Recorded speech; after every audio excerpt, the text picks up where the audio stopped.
Hello, chat. Hi. I was gonna say happy Friday, but we are not quite there yet. So happy Thursday. Again, it feels like it's been so long since I streamed last. I know it was only Friday, so it wasn't that long ago, but every time that it's not like back to back, I I almost like forget what to do, you know? So hello. Hi. Let me show up. Hello. Yeah, as you can see, I have a headache, so I'm kind of... I wanted to play a game today so bad, but I couldn't think of like what to play. I kind of wanted to like try something other than a dating sim, but then I was like, oh, well, what do I want to try? So, I don't really know. So then instead I was like, okay, I guess I'll watch some videos. Actually, my model's being like a little bit funky, so hang on one second. Let me recalibrate. Stand by. I'm here. I'm just doing funky things.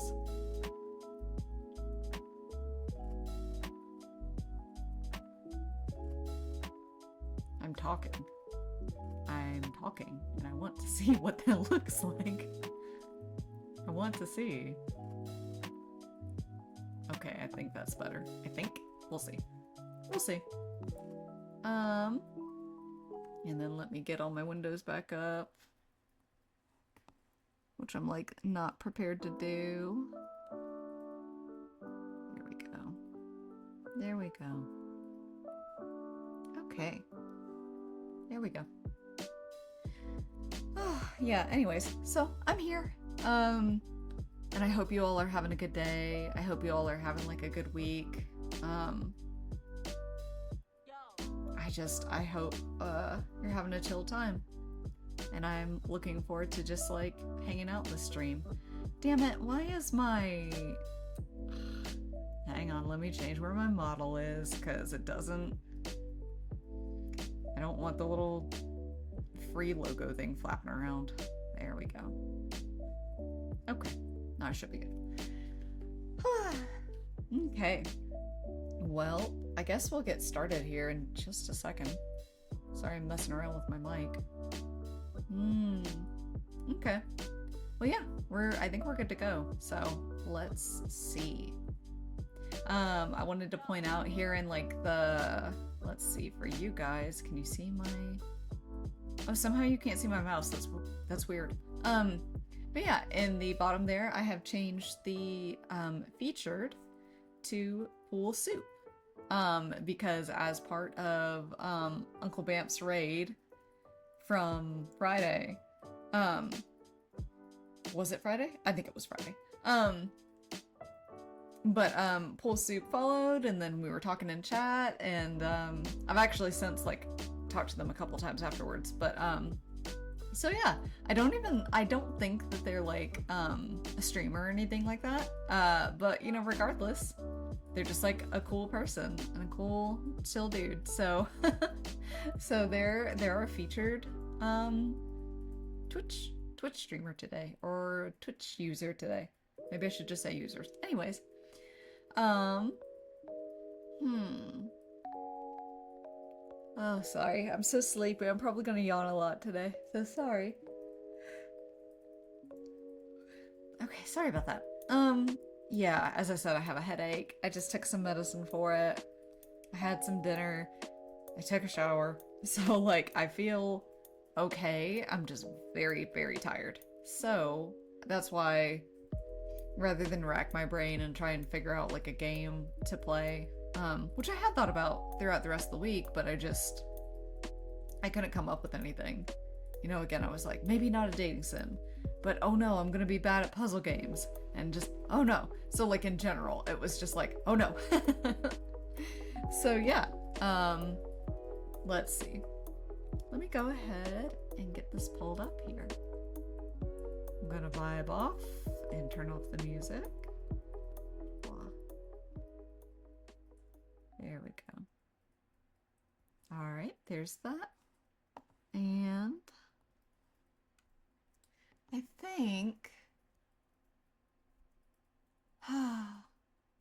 I think I'm gonna pick Sometimes It's Okay to Flake by the Sad Boys Highlights.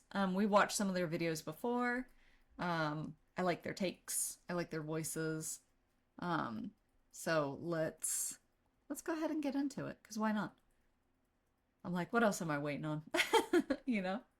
Um, if you do happen to be here, and you want to be one of, like featured here in the corner, um, leave a comment. And here we go. Let's see.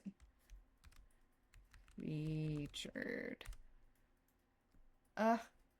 Streamlabs. Why is it asking me to log in now? Come on, man. You know, like, you know me, man. You know me. I have one Aw, no, they're like, verify your email. Okay. No, stop that. Oh, goodness gracious. Enough of that. Just let me go back to my chat. Let me see my chat. Okay. So then, let me come over here. Man, streaming's hard. I'm like, it's fun. I'm having a good time. I like streaming, but all the things to keep up with is like a lot. So, here we go. Featured. Okay, great. I was like, is it gonna come up? So, yeah. Yep, so there we go. So, Pool Soup is our featured streamer today. Check out their channel here. And, you want to be the next featured streamer? Well, follow me and leave a comment. So, yeah, awesome. Okay. Now back to the video, because, yeah. My head hurts and I'm gonna talk, but I don't want to talk too much. So, alright, here we go.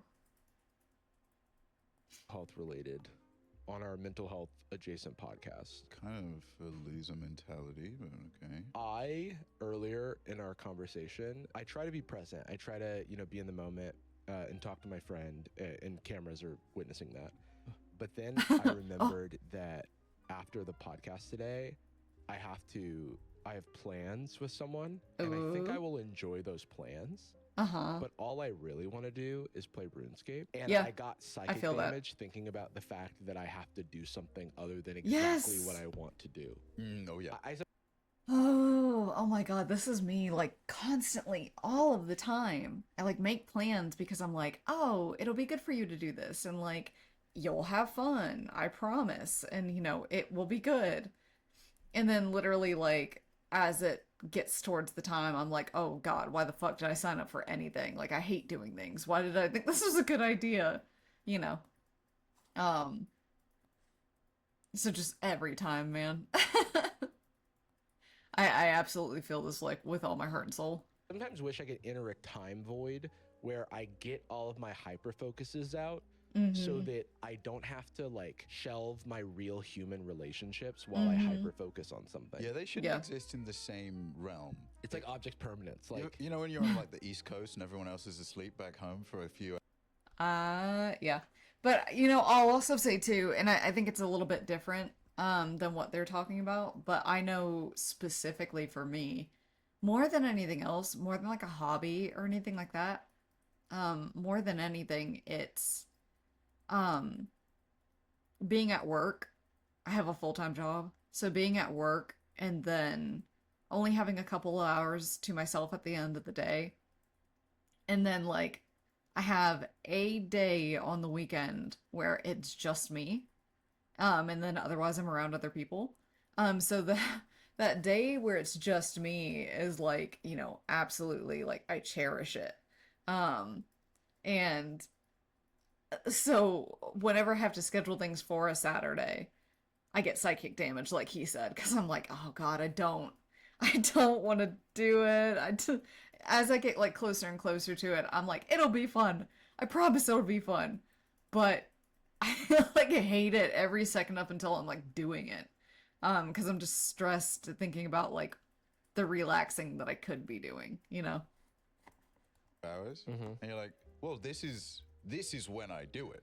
Right now is when I do all the stuff that is only me That in the is world. the best. I mean, I usually wake up pretty early on podcast days and just like zone out like in the mornings, and I need that like me time when I Yeah, am same in for a me. little like hyper focus moment where it's really hard to do anything else. I always go back to like my mom telling me to clean my room when I was a kid, and the changing of activity was so difficult. And this is, Yes. I've learned Oh, the thing yeah. with ADHD where just like shifting activities can be very difficult.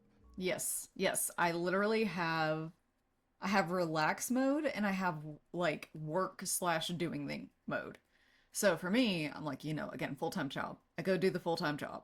I like do it. And so then I get home and I feel like I have to do anything that's even like remotely a chore or something like that. I have to do it like right when I come in because my brain is still thinking about like getting stuff done or doing things. Whereas if I sit down, like the second I sit down, the second I start eating dinner, like that's it, man. I'm done. Like that's, just stick a fork in me. Like because now my brain has switched over to relax mode and I am going to be like pissed if I have to like or anxious, a one or the other of just like trying to, switch back into like doing something mode. So that's where I'm like I have the type of thing where whatever I don't know what this is, just generalized anxiety, I don't know. But where like if I know that we have something to do later on in the day, like 7 p.m. or something like that, I will literally the entire fucking day just be thinking about the thing that I have to do. Even if it's like just hang out with people or whatever like that, even if it's just something like chill or relaxing, I still am like, I have to do this. I am like obligated to do this because I signed up to do it. But now I'm just tired and I don't want to. And so it's like, again, dragging me to do the thing that I signed up to do and feeling exhausted the whole way. And then being like, wasn't actually that bad. The noise in between the activities is like loud static. Yeah, it's like really hard to. It's like Yeah. entering a portal where it like hurts me to do it. Yeah. And so I usually have to stick to my schedule, or I have to emotionally prepare. Like I've had something akin to panic attacks, and okay, I don't want to. I don't know if it's a panic attack. You don't want but a stolen valor, but but I've had elevated panic and freak out moments when like Anastasia has told me that we have to do something. And it, like didn't make it to the calendar, and I'd be like, well, that's not. I don't freak out at Anastasia, but like I have a little personal thing where I'm like, I don't know if I can do that. Speaking to God. Yes. Yeah. Sorry, like literally also too, my example of that is we had a friend where they were like, we should hang out for, oh my God, what holiday was it? It was like Memorial Day or 4th of July, like one of them, right? And our friend was like, we see him like once or twice a year. And he like reached out and he was like, hey, how are you guys doing? And we're like, oh, doing well, cool. I was like in my PJs. It was Sunday. I was just like absolutely chilling, like relaxing. And our friend was like, yeah, do you guys want to like hang out like today? Like now? Because, like I remember us talking previously about hanging out on this day. And like yeah, so like let's hang out. And y'all would have thought that I had just like been in a car wreck or something like that because I like froze up and I'm like talking to my partner and I'm like I just dude, I'm in my PJs. I'm comfortable. This is not, we didn't have this like plan today. I wasn't like mentally prepared to like talk to someone or hang out or like be around somebody. And yes, he's my friend. Like this person is my friend, but it's literally that same like switching thing where I'm like, if if my brain is set on relaxing, it is so hard to switch over to the socializing mode. That like literally to his point, I basically had like an absolute like mental breakdown, like just like a meltdown in my brain, but like I didn't want to like be an asshole to my partner who is like just trying to be nice to his friend, you know. Um but I was like disassociating like while getting ready because I was so just like upset. It sounds so extra. Like somebody, you know, if there was somebody that was like super spontaneous and they like wanted to do things on a whim and whatnot, like couldn't be me. You can do whatever you want to, but like if I was your friend, if I was your partner, I couldn't. I like I need a schedule, man. If I think that I'm not doing anything that day, if I think I'm not meeting friends or anything like that, I'm not. Don't make me. Don't suddenly make me. It'll ruin my whole fucking day, even if I have fun at the end of it. Oh, so I feel what Jarvis is saying on like a spiritual level. I'm like, I don't know if I can go to that meeting because I wasn't prepared. Like one time, Yeah.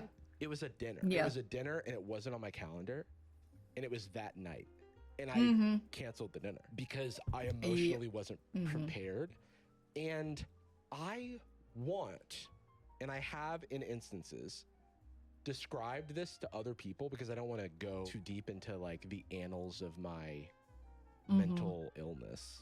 Right. I have No trauma described this dumping. to people. Yeah, we leave that for publishing. Yeah, exactly. I leave it for the online. I've described it to people as I'm not feeling well. Sure. And Yep, I yeah. I'm like, You know am what? I Yeah. lying?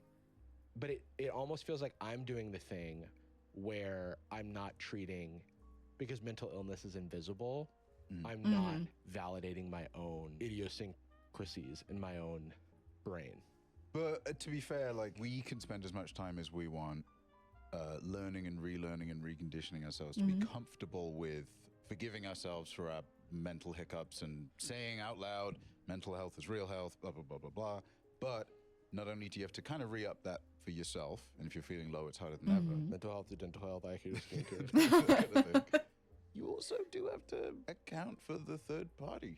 Yeah. Because hey, Yeah. they could agree, but also could be having a day where they're a little biased against it and saying, yeah, but is it even real? Doubting myself. Like, it is not, actually, especially when it's not someone you know especially well, it's not impossible that the first time I'm meeting up with an acquaintance for a one-on-one coffee, like becoming a friend, and I cancel for that reason, it's not impossible that they don't believe me or that they see skepticism in that because I don't know them well enough. Yeah, Yeah, but I think right. that when you don't know someone well enough, in my experience, they give more of the benefit of the doubt. And I think when you know someone well, they give more of the benefit of the doubt. And I kind of get what he means by this, like in a sense. Like first off, I think oh man, I think what the other person was saying is like, you know, you kind of have to like push through a little bit sometimes. You know, you have to like account for how the other person is feeling. You have to account for like their I could be interpreting him wrong. But like what he was also saying, you know, about like new people, the benefit of the doubt, whether or not they give that to you. For me, I would say like like I would be really insecure.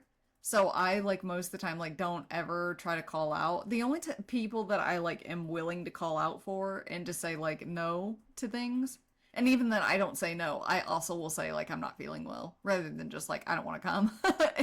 Is like family or coworkers or people that I know like very well where you know, I could say like I'm not feeling well or I'm not feeling up to it, and like they know me well enough to know that like I'm not attending these because I'm lazy or something like that. I'm like, you know, I'm doing it because, you know, either I genuinely feel sick or my sickness is just that I'm stressed about it. So but yeah, if it's like a new person, that's hard to make that judgment call of like, do you do that and possibly like have them start off kind of I don't want to say disliking you, but like having a lower opinion of you for you calling out like immediately. You know, it just depends on the person, I guess, but I don't know. Actually think no one cares. Yes. Yeah. It is. But Yeah. Nor does it matter if they do. That's like a kind of True. that's all. That's Yeah, more true. on True. them. I had become like a serial flaker, Mm-hmm. and I tried to put the kibosh on that this year, where if I commit to something, I will go and I'll like hype myself up to do it, or I'll do whatever I need to do to get myself Yeah. there. Just because I do respect someone, I try to respect someone else's time. I Yeah. want them to respect I mine. I try not to. But there are instances Like- of like increased panic and anxiety that I have to cancel. Uh-huh. Like I remember one example, we've now done the thing, but it did take some months. So a while back, I was supposed to go on. I've been on our good friend Zach from the Try Guys with Oh, Kelsey and Zach Garrett. They have Cornfield, a yeah. podcast. Cornfeld? Kelsey Dara, Garrett Bernard have a podcast called Guilty Pleasures, formerly produced by Miles Bonsignore. whoa. Forget about it. That podcast they like review like guilty pleasure movies and stuff, and they've had me on for their High School Musical episodes. And it was coming time to do High School Musical 3. This is a couple months ago. I remember being at my computer. I have no clue what I was doing. I had this like crazy anxiety that, and this is like a more extreme version of what I'm describing. And I had to basically cancel. Well, no. I was like, This relates to the panic attack question mark. yeah, thing, panic right? attack question mark. I texted Zach and I'm like, yo, I'm feeling not great, but I can rally, is basically what I said. Zach, who's a gem of a person, like kind of bailed me out and said, hey, I actually have some shit going on too. Okay, that's so good. let's just Not bail that and it's good, reschedule. but And so it's kind of, we both kind of mutually agreed to it's good to have reschedule, friends and so that that are felt like similar. the best case scenario. That's a gift. And then that is That can get it. 100% of a gift. And it's a gift I offer to other people when they Yeah. are feeling that overwhelm. Like That's, Yeah. That's God's like finger coming down and me catching it like that. yeah. Oh, thank you It's so like much. the mental health stuff, and then also the It's like, thank you. Thank you so much for understanding. Just thank you. like sometimes, you know, when someone's like, I've got to work or I've got to catch up on work or something like that, a lot of times that's not like, usually it's not like your boss breathing down your neck or Right. something. A lot of times it's like you feel an anxiety about your own progress and Yeah, where you feel like like you should need be, to get it done. and you want to like right that ship. And Yeah. that's also valid. It's a little bit of a dilemma because, sure, they could happen to be a person where that, you know, some people feel like it reflects on the quality of the friendship. Some people don't. Right. It's not a thing where I feel hurt if somebody has to move something. I'm assuming the best, but some people do, and that's Right. totally understandable as long as they're not like acting on it in a inconsiderate way.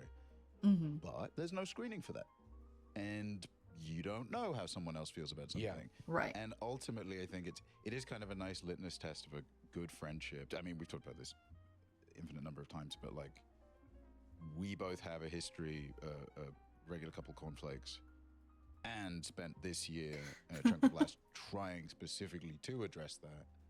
And I think I get the that. shifting gears, the momentum change that you mentioned, is that's the thing. That's like, there's you know, chronic fatigue plays a part. Yeah. Lifestyle plays a part. There's a lot of contributors. Yeah. But that shift from zero to hero, that's the work. Like that. It honestly. Yeah. Me and Peeps were going to something. We were meeting up and then going to something on the same day as the podcast. So podcast wraps up. Peeps give me a ride. We go get some food. Each of us go home, and then we're like texting, like, "Are we doing this thing? I don't know. Uh-huh. Do we have the Yeah. choice?" Are And we, then aren't we? We, funnily enough, on the drive back, because they've been, I won't give too much information about what they've been looking into, but they've been exploring some of these things, right? Like some similar, like, now that they live here and they have this kind of work Right. routine, when they're Right. crashing, why are they crashing? And how does that work? What part is physical? What part is psychological? What's contributing to both? Learning thyself. Which is Yeah. an important step and should be an ongoing step. But I think as life goes on, you can get a little more complacent. So they're in their bag right now. And we were talking about it. I said similar to this. It is just the gear shift. And it's not that the car's out of fuel. It's not that the car doesn't work. But revving up again, like actually getting the momentum again, is by far the hardest part. That first push on the pedal. And then, hey man, you might get it going, go to the thing, Yeah, and totally burn out. A lot, Right. and sometimes I do. I have a new reputation for not flaking, but also not hanging around at the party for too long. Yeah. And fighting You have a anyone big I can find. reputation, Yeah, punching, yeah, kicking, yeah. spinning. Yeah. A lot of the time you're walking, spinning both your arms. I to would move actually with the say wind. that Peeps is one of the people I flaked on the most. I don't feel great about it, but at the same time, they, like, we share an understanding. Yeah. And I think that it hasn't hurt our friendship or our working relationship or anything. Yeah. And I really appreciate them for that. They're innately very, I wouldn't, not in a naive way, in a like informed and genuinely kind way. Trusting. They're very like first order assumption is never malice for them. It is all Yeah, like very well, generous, I guess. Would be Yeah, the term. generous. Because I mean, it goes both ways because we were both trying to schedule something recently. And it's like a thing that's fun for friends to do. You know, we're going to like organize some of my Pokemon cards. We're going to look up some stuff. And it's a thing that Peeps like has literally volunteered at card shops to organize. And I was like, oh, well, we could do this thing together and it would be really fun. And it would. And it would also help me do something too. And we were A little both bit of cohabitating. yeah, we were co-parenting. both doing this like, oh hey, can we do this time? Oh hey, I have to go do this thing at this time. And so we like, and then now they're out of town, so they're not here today. We kept missing each other, but at no point, like when they had to move it, they were apologetic, and I was like, no, that's not how this works. Like this is I suck. I apologize. No, it's like we're both in friendship. There is like a give and take. I know that like I've done things for Peeps where, you know, something wasn't asked or something was appreciated, and it's not a tit for tat thing, but it is a like, you know, where your friend's heart is at. Yeah. And sure, that can be frustrating from time to time, but if you like go forth with, it's not an expectation of malice or that someone is acting maliciously, because I mean, I've definitely known people who like do kind of take that perspective of like everything is a slight against me. You can challenge yourself and work on that and find methods to go around it. Because it is just like, you have to choose to be a little bit more generous. I know people who have like an instinct for that feeling. Very good friends of mine who earlier on in the friendship, I would pull away from something or say like, oh, I can't do so and so, blah, blah. And then we would have like a candid conversation after it happened once or twice where they're just like, I just want to check, like, is this weird? Or they would say like, do you just want to hang out less or something? I'm like, no, actually, I genuinely promise on my life, it is conditional and outside of you, and it shouldn't reflect on our friendship or like the connection we're cultivating. It's not you, And it's me. From then on, it became like a very, that kind of gave them the tools there to say, okay, great, I won't, that instinct, I won't trust this time right now. Okay. For some reason, I thought that I was going to be able to have more to say about this one. Oh, hi, Umbral. Hello. Good to hear from you. I just finished up a video where it's called "Sometimes It's Okay to Flake." But it was one of those where I was like, I'm gonna pick this because this is relevant to me, and I get this, and I feel this, and it was just one of those videos where I'm like, yeah, no, I get that. Yeah. Like, oh god. It's hard knowing what videos I can like actually talk about. So, I'm just picking some more today because I wanted to play a game, but I sort of like ran out of time to find a new one. Because basically all of the ones that I have are like dating sims or whatever like that, right? Which is like perfectly fine. Like I would love to play more, but I was like, oh, I don't know, like I just got done with the dating sim, so maybe I should like, you know, move to like a puzzle game or something like that. But oh no, wait, like I'm not that great at like puzzle games. And so yeah, my brain was just like spinning for too long. Like it was literally just the internet like booting little circle thing. Spinning. So I'm like, okay, I picked a couple of videos, so we'll see. Let's pick something that I feel like I can talk a little bit more about. And I'm calling this like a comeback. I'm calling this a comeback. This is Unethical Life Hacks, but by Jarvis Johnson. So I wanted to do more life hacks, but not have it be that one dude's channel where he was like oddly sexist. So I wanted like a version of that I knew would be good. And I trust Jarvis. So granted it's not like, you know, men life hacks or whatever like that, but I'm looking forward to seeing what he has to say, and hopefully it'll be funny. So yeah, here we go. And welcome back to Jarvis Johnson Gold, the premium channel that is free. Free.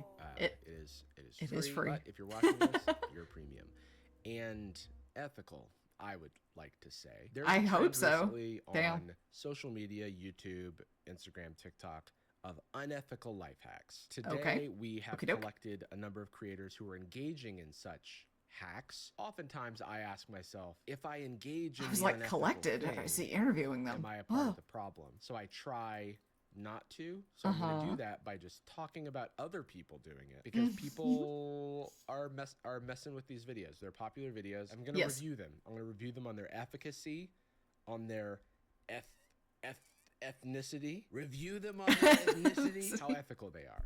I'll be reviewing how ethical they are. Or unethical. We'll figure it out. We're going to start with Josh McCann on Instagram. Their username is Monopoly McCann, which I don't know what that's supposed to imply. And they build businesses and buy property. Okay. Is this I don't know about that, but anyways. day 4? Unethical ways to make money online. Today we've got selling bullshit artworks Dude, on feet Facebook. for free. Okay, so we're Australian. So this guy's Australian. I think. Australian. I don't know where he's based. No. I just know that he's based, if you know what I'm saying. First off, let me No. say I'm not much of an artist. It all started at Kmart, where I'd quickly buy up any prints that they had on clearance. After that, you want to stop by Bunnings and pick up a big bucket of joint compound on top of that canvas you bought. And let your imagination run free. Just smear the stuff all around the canvas. Stage the photos. Position your new... Wait, but this looks nice.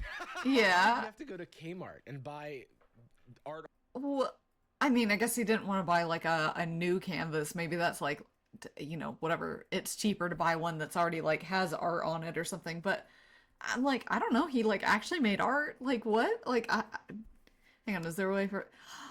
Hey guys, I figured out how to like back up. Oh my god, I can back up by like a couple of seconds. Nice. Yeah, but like that, like literally. I mean, that is art. Like, maybe not the best, and maybe it didn't take that long, but like, I don't know. That's not horrible. Your new... Wait, but this looks nice. Why did you have to go to Kmart and buy art on clearance? Because the frame was cheap? This is kind of like help I became an artist. Is it okay to ask for money? Is this unethical? I took a previous existing piece of art. And Is this unethical? I didn't hate the thing I had to do to make money. Is this unethical?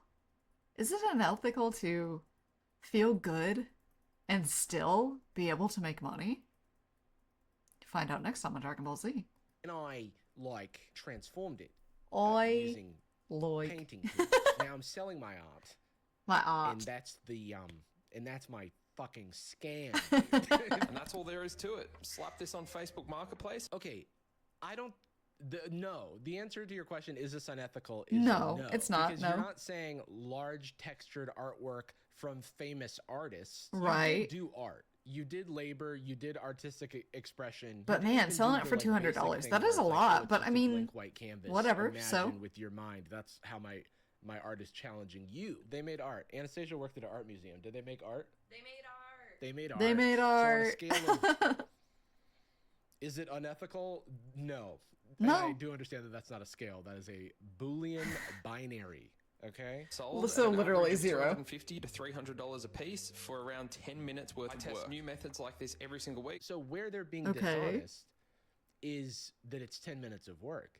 Because Okay. maybe it's 10 minutes of work after you've set up the system. Doing all Right. those chats isn't 10 minutes of work. Going to Kmart isn't 10 minutes of work. I get that you're exaggerating. It's funny how they've backed themselves into doing what a lot of artists do, which is undervaluing their art. It's fine. You just made art. People sell... That's so funny though. Again, I can wow, what a face. Hello, Jarvis. No, but again, seriously, I do literally feel the vibe of I did this thing. It felt like arts and crafts.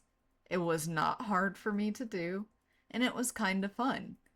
And now I get to like sell it for a lot of money. I must be scamming people, right? Like it's like, dude, what have we done to our citizens if this is how we feel about things. Their bathwater for more money than you're selling your art. And Yep. I don't think that's Also a scam. valid. To each their Yes. own. It's a free market. Also valid. Unless you're lying about that being your bathwater. And how Right. dare you if you're doing that? This would be a great Oh, for me to talk about today's sponsor. hello again, Jarvis. No, seriously. So, I literally read a story today on Reddit that made me think of this. So he was saying like, oh, it's fine if you sell the bathwater. Like, you know, it ought to be your bathwater, right? So on a similar note, I literally read a comment on something today on some thread where a guy was like, yeah, I knew a dude that would go to like Walmart and buy like the cheapest women's underwear he could possibly find. Just like, you know, a dollar per pair or whatever like that, right? And he's like, and he would wear it when he went to the gym and he'd get all sweaty and just, he went into like much more graphic detail about all the things he would do with this. And he's like, yeah, and then this guy would like literally take them off and sell them, like pose as a woman online and sell them to people who would buy them because they thought it was from a woman. And they were like, yeah, you could make anywhere like $5 to like $100 on like a pair. And I was like, well, damn. Because at that point, I guess they're kind of like selling the illusion. Is it dishonest? Sure, but like, again, selling the illusion is not the worst. You're still getting a product. I don't know, man. I was just like, damn, all right. So I'm like, so does it actually have to be the bathwater? Does it have to be? Or does it just have to be the idea of the bathwater? For you, if you're doing that. This would be a great part for me to talk about today's sponsor. Okay. Which is not my bathwater. Okay. Before we get into that, we have a brief word from today's sponsor. I look so official now. Now, I've talked about data brokers before. Okay. They collect up all your data. Ethical and reaction. and then they sell it to the We're highest listening. bidder. I figured, as what if thanks I joined the dark side and pay one for of these letting data us watch brokers the to video. collect a bunch of information about my dear friend and producer Anastasia. You did what? You would never guess. Oh, she's cute. What is in there? I don't know. I can't see. Can I borrow your glasses? Yeah. Oh yeah, this is bad. No, I can't see. Well, they've got your contact information. Oh my god. Your address. Oh my god, Umbral, that is foul. That is disgusting. They're like, ah, yes, the besides that, they're like, ah, yes, the shape of this pubis, I can tell. It did not come from a woman. I can see this. Addresses, social media usernames. Oh no. I like butts 92. Look, that was a particular time. Or is great because they take the annoying and tedious work of finding all these data brokers and submitting opt-out requests on your behalf into their own hands so you don't have to worry about a thing. Give it a few weeks and you will stop seeing your name pop up on these sketchy, like white pages websites. Also, there's no laws requiring these data brokers to get your consent to collect your data or even sell it. And Aura doesn't just opt you out of these data brokers. They also offer features like an app, dark web monitoring, fraud alerts, a VPN, and more. It's a good deal for those who want to be a little more protected online. Okay, stop me from generating reports because now I'm bad. You can head over to my link at aura.com/Jarvis and get 14 days to try it for free. Oh, he's got this cute little Pikachu up there. Oh my goodness. Submit these opt-out little requests like and get your fat name to Pikachu stop plushie showing up there. Data broker websites and give it a go if you're interested. Thanks to Aura for sponsoring this video. Now back to the video. Let's find out if this one's unethical. We have clipping content on social media for brands and creators. And you can actually do this with 0 followers. So I started by downloading WAP from the App Store and then checking out their content rewards program. Downloading Okay. WAP? Is this just an ad? This is where you literally just set up these campaigns on WAP content rewards and manage the clippers for other brands and content creators. Okay, so now you've invented management.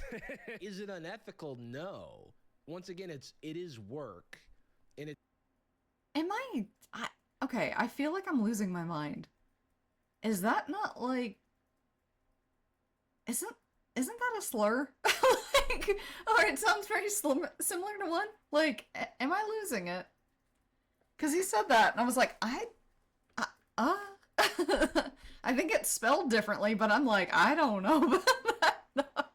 It's work that someone doesn't want to do, or else they'd be doing it. You've reinvented something that already exists, which is management. I have a fucking boatload of emails in my inbox offering for people to do this for me because they found that they can make a quick buck doing it. This guy who's literally making over $20,000 a month doing this. So I don't know, is it Nice. time for me to set up my own clipping agency and start cold DMing creators? See, that's what I mean. Like, I am getting cold DM'd all the time by people doing stuff like this. So I know it's Okay. happening. In my view, Yeah. it's like a legitimate business because it's a service that You're still people are doing willing to pay work. for, and then management of those But it's services is easier. something that people are willing to pay for. So far, also not unethical. Funny Right. enough, I was curious if this guy was like just doing like some sort of avant-garde comedy, unless they've gone as far as having real drop shipping courses and mentorship and consultations, being able to apply to invest in their high growth Australian property Ew. business. What the hell are you currently finance pre-approved? I'm like, no. I just got like thrown into the real estate world suddenly. I'm like, no. I have more issues with properties as an investment vehicle than other than like that you're not living in, than I do doing a service that people are willing to pay for. I Right. actually have an idea for an unethical life hack where sometimes I cook food for myself, but I was realizing if I just cook food for other people, then I can charge a little bit on top of what it costs me to make that food. Then Yeah. those people get the convenience because they're those fucking schmucks. They're willing to pay more to not have to make their food themselves. I'm thinking of calling it like a lunch emporium. And comment lunch if you're like trying to get in on the ground floor of my new business enterprise. This is like the Yeah. opposite of what happens a lot. Again, I'm like, I don't mean to sound like a douchebag, but I'm just like, so these first two are like, hey, this is not hard to do. So therefore it's unethical. I'm like, now I get that that is probably like a scammy tactic in and of itself, because it's like, oh, it's unethical, and then you look at it and it's just like, oh, it's so easy to make money. Isn't this so bad? And then you're like, oh, I had to use that service. Oh my God. Like I had to start making money that way. So it's like, I get that it's unethical from like the meta, but not not the way that they're presenting it.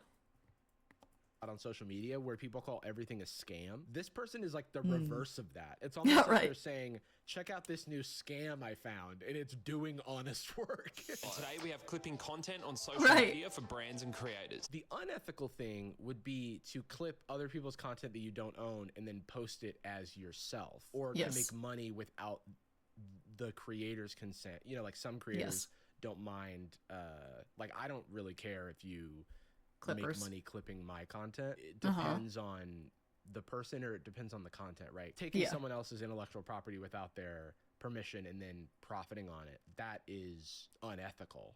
Like what I'm doing, if I was just reposting this guy's TikToks and creating a market replacement for this guy's TikTok. This is transformative because I'm talking and giving my opinion over it. And I'm presenting his content to other people, and we are having a dialogue about it. TikToks. Instead, I'm like trying to provide a lot of each of these TikToks. for React example, content is a unethical. minute and a half, or shorts, or fucking reels. I'm not Jesus making money. Christ. What the I'm trying fuck to am I provide talking about? Minutes on minutes in addition in commentary to that. And hopefully that's what you're coming from, or else you'd be going to watch this guy's business videos. Hey, maybe what I'm doing is unethical. Leave a comment down below. Maybe I should be fucking sued, bro. Today we've got Get selling outta here, websites Jarvis. to small businesses. Okay, selling websites to small businesses. Is he Okay. talking about like a web development shop where you set up somebody's like Squarespace for them? Because that's a thing that exists, Yes. and it is a real business type. Yes. Or It's is he also a talking job. about like domain squatting? That I have more of a that's shitty to me. We're going to automate the entire process and do none of the work ourselves. So first up, I Okay. went to the map and picked a random regional town in my home country of Australia. And then I Googled businesses in that area. I started with mechanics, electricians, and plumbers. And then I used my data scraper to pull all of this information straight Okay. from Google. This took me a few minutes. So far, this is labor. I'm surprised he didn't use ChatGPT Right. to do this, because it would be cheaper and easier. So maybe Right. that's my unethical life hack. You can use ChatGPT to clean up the data for your local mate. He probably does, and he just didn't want to say that. Subscribe for more. Got ChatGPT to create me a simple there we go. JSON file. Never mind. Okay, he is using ChatGPT. You could have used Never ChatGPT mind. before this point. Ordered Yes. this straight into N8. The automation I made is super simple. It basically just grabs the mobile number from the spreadsheet you saw earlier and sends a text message using Twilio. I don't know what he's Oh, Twilio. using, but this is like there's a bunch of things that do this. Do is blast these messages out, see how many calls I can book, and try and close these guys on a new website. I'll charge around $400 to build the initial site, and then pay somebody on Fiverr to do it for $50. On top of that, we'll have a $50 upkeep, which will cover the domain and web hosting with some money to spare. This one does have a few more Okay. like, ethical considerations to be made. The first Yeah, I don't know. I don't like the I'm gonna actually pay someone else to do it way less. And then to like charge triple to be like, here it is. Also, I'm sorry, Jarvis looks possessed. Where like I can see the whites of his eyes. I'm like, Jarvis, you good? Yeah, no, that does suck. Cause yeah, you're doing like other work on top of it, but still not great. part of what he's doing is called lead generation, and it's a part of every client-based business. Yeah. It's like That one's finding normal. people who could potentially be your clients, Unfortunately.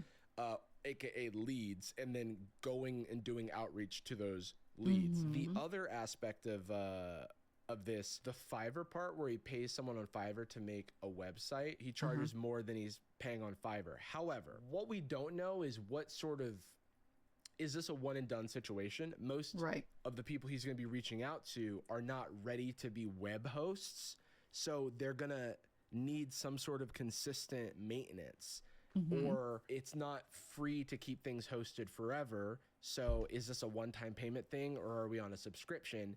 And then the second that there's an issue or something that needs to be changed, if that Fiverr person becomes unavailable, Right. does this guy have the skills to do that? Yeah, did they Or just is he bounce? like leaving his customer like shit out of luck? That's like Right. where it gets, like, it's still a business, but now it's like a business with high risk of producing a shitty product for the end consumer. But yeah, Yeah, as maybe is not often having the good case customer with service. Reels, it leaves out a lot of nuance of actually doing this for real. So much of the world is middlemen in between businesses, middlemen at businesses, and that's all this is. Spoiler alert, people are willing to pay for convenience, and that's all this is. Like, yes, someone could go and buy their own website, but maybe they hadn't thought of it. Maybe they don't want to manage it. If you're going to take care of those things, well, then that is a price that I would pay. I am curious to see how effective this is in a world where something like Yelp or like Google businesses exist, Yeah. where it's not as valuable. Like things like SEO. Like, do you know about SEO? Is my website going to be showing up in the results when people search for me? Because you found them through Google, so they're already findable through Google if I'm looking for Right. a plumber. So how many people are going to bite? That's the thing where he kind of set up the idea of what this work is going to be. Again, you kind of give them but like a setup without him package, but then actually you can't follow following through. Yeah. I think it's just like misleading about how much back and forth and communication management and stuff, it could very quickly get unwieldy, which is why it's a business that real people do. Unethical ways to make money online. Next up, we have resale. No, I don't mean selling fakes and passing it off as the real deal. No, I mean buying genuine items cheap and reselling them online. I'm convinced that Okay. this person doesn't know what ethics are. I'm going to watch some of Right. the other content and make sure that this isn't just like a big joke. But curating vintage clothing finds is a business. It's a business that a lot Yes. of people partake in. I'm very Where I am confused. in Los Angeles, there's a lot of like flea markets that aren't really like flea markets in the traditional sense. They're places you can go and look at the collection of vintage goods that someone has curated over a long period of time. You can buy them at a markup, but you are also buying like cool vintage stuff. Hopefully, and hopefully it's not fake. And so part of Right. the work involved with that is knowing about the vintage world, knowing about clothing from the past, being able to identify a real thing from a fake thing. If you don't have the skills to do that, and you're saying that you do, that's where I would consider it fairly Yeah. unethical. But if you're developing the skill set, But the thing is, I'm like, most of it, he's going like more into it than like a store ever would. It would literally be like, here's this like, you know, whatever. It depends on if you call it vintage, but if you just say like thrift and then you're still upselling it or whatever like that, like let's say you buy it for like a couple of cents at an estate sale and then you're like, okay, thrift store, here you go. Then that takes everything that Jarvis is saying here like completely out, and it doesn't matter if it's like quote unquote real or fake. It just matters like, does the person buying it like it? And in which case, no. I mean, that again, that's literally commerce. That's just normal. That's To I don't know. identify these vintage goods. I don't know. Doing the labor of sorting through bulk bins of cheap clothing to find the diamonds in the rough that you were gonna Sure. restore or clean up, and pick out the items that you then have to display somewhere on a Depop store or on a whatever. You've created a business. I don't know what to tell you. Right. It's crazy that you haven't realized this yet, but you've just done a business. I'm gonna join the Discord. You've just done a Items business. cheap and reselling them online. So anyway, we went to this warehouse sale today. It seems like the issue that this guy has is buying something cheap and then selling it for more as like unethical, but then has business courses about drop shipping, which I think is Right. misleading and can very easily and very quickly be unethical, especially with like labor like practices that are involved.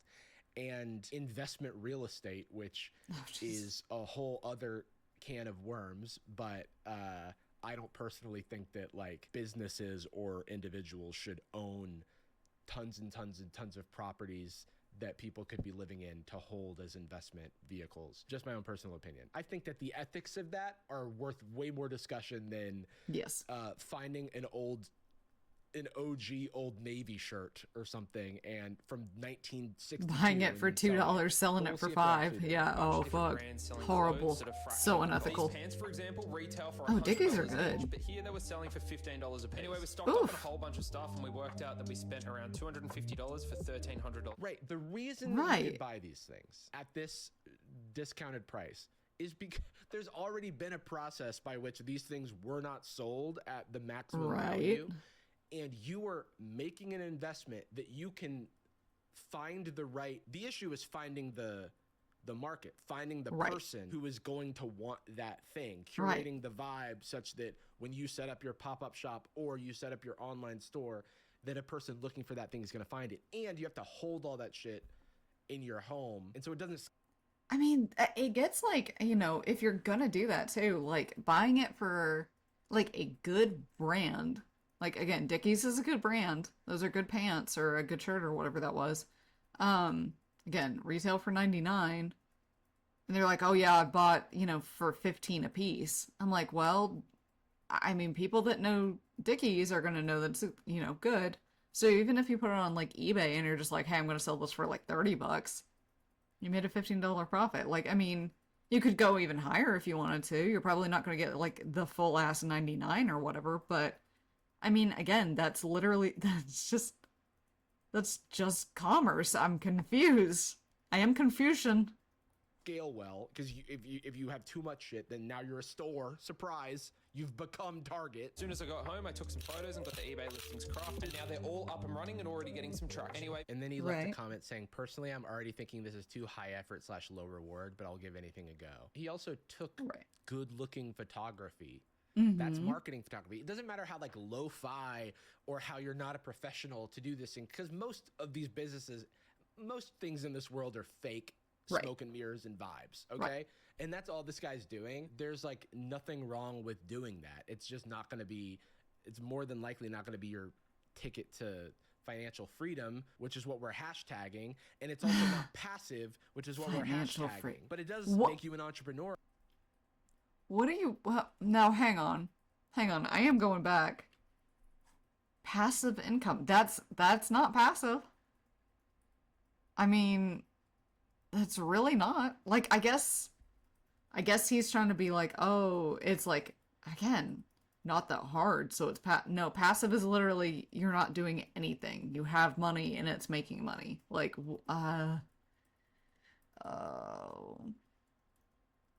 this is too real to me right now, just if I'm being honest.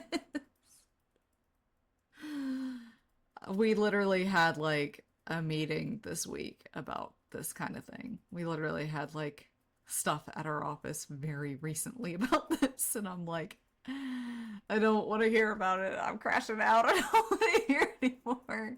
Tagging, and it's also not passive, which is what we're hashtagging. But it does make you an entrepreneur, I guess, if you want to call yourself that. Sure. This is exactly how smart people out there are profiting off of current events. Fear is up and people are scared. This is the fear index, and you can see it's as high nearly as it was. I am going back. I was clicking on the wrong thing. I am going back. Hang on. Exactly how smart people out there are profiting off of current events. Okay, I swear to God, for 1 second, I was like, did this motherfucker just like pull up the two towers? Like, did they just the mother? Did I say the two towers? The twin towers? Oh my God, Lord of the Rings on the brain.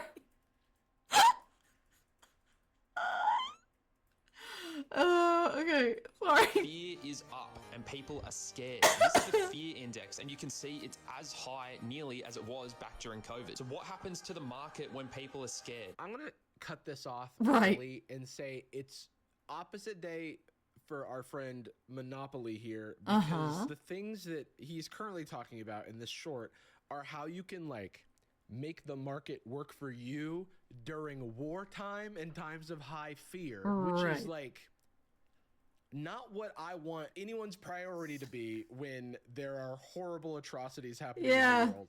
Is how can I make it? Let me take care of me and mine. You know, that's something that I would consider unethical. If I think my country is going to go to war, I'm not going to go invest in like war profiteer companies because I'm ethically opposed to the actions of those companies. So for me, so then this one, yes, feels like blood money, right? This like, one would in like, fact be what if I sold unethical. a shirt for more money than I bought it for. Is that unethical? And then there's comments in this very post about people like moving their assets around so that they can invest in fucking military contractors. Oh my I don't God. Like it, okay, I don't like it. Yeah. How much did Instagram pay me to generate over 6 million views in the past 30 days? Literally, That's marketing. $0. Meanwhile, there's kids out here on WAP pulling a fraction. What is your relationship with this fucking website? What is WAP? How to make money with WAP clipping? How to make $100,000 per month with WAP? What the fuck is going on? It seems like we're Right. Fiverr, where instead of sellers offering their services, it's people willing to pay for services. It's like, I feel like it has to be an ad, but then you're required to like disclose that it's an ad. So I'm like,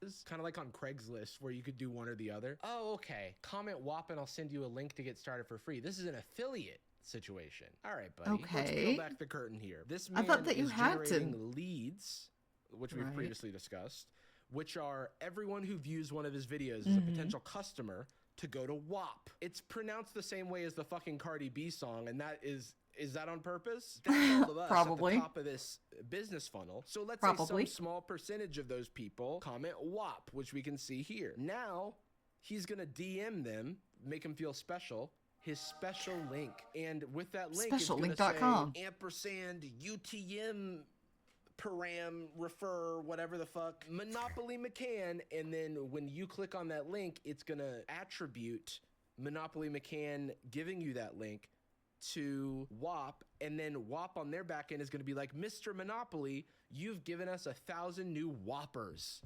Okay? Whoppers. And not the burger. You've given us 1,000 new Whoppers. Whoppers.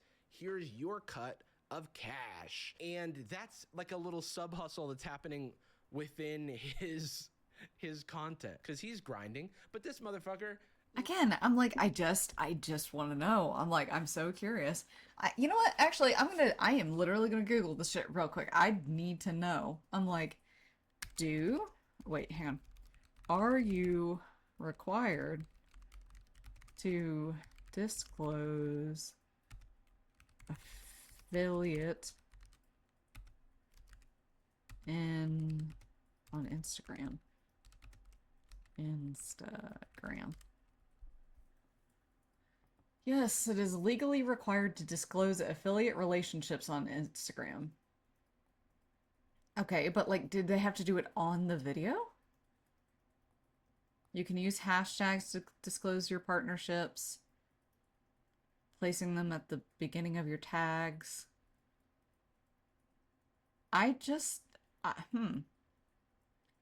Affiliate content will automatically be disclosed with a label. Okay, interesting.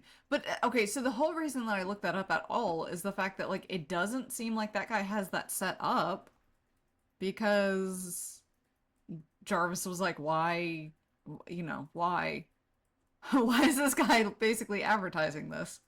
So, that's just interesting to me. Looks like somebody who doesn't know, like, I've never met somebody who's like so obsessed with business but has no genuine interest beyond making money. I guess there's a lot of people like that, but like it seems like they already have been successful if they've bought hundreds of properties in Australia or invested in hundreds of properties in Australia.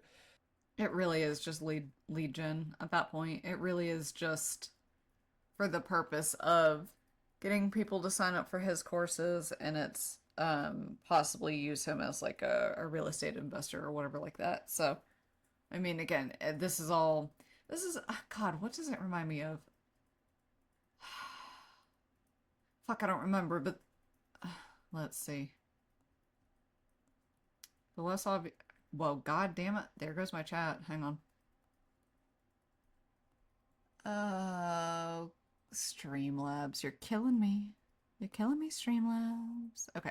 The less obvious your affiliations are, the harder it is to argue in court that you did or did not disclose it. Yeah. I mean, yeah, exactly. I'm like, the fact that, like, he didn't have a little pop-up thing. To argue in court that you did or did not. Yeah, but I mean, he literally has like the coupon code or whatever like that in his description. So, I mean, unless he owns the company, then I would say that like I don't know that you have to disclose that, but I would think that you would, but I don't know. Anyways, So it's like, this is fine, I guess.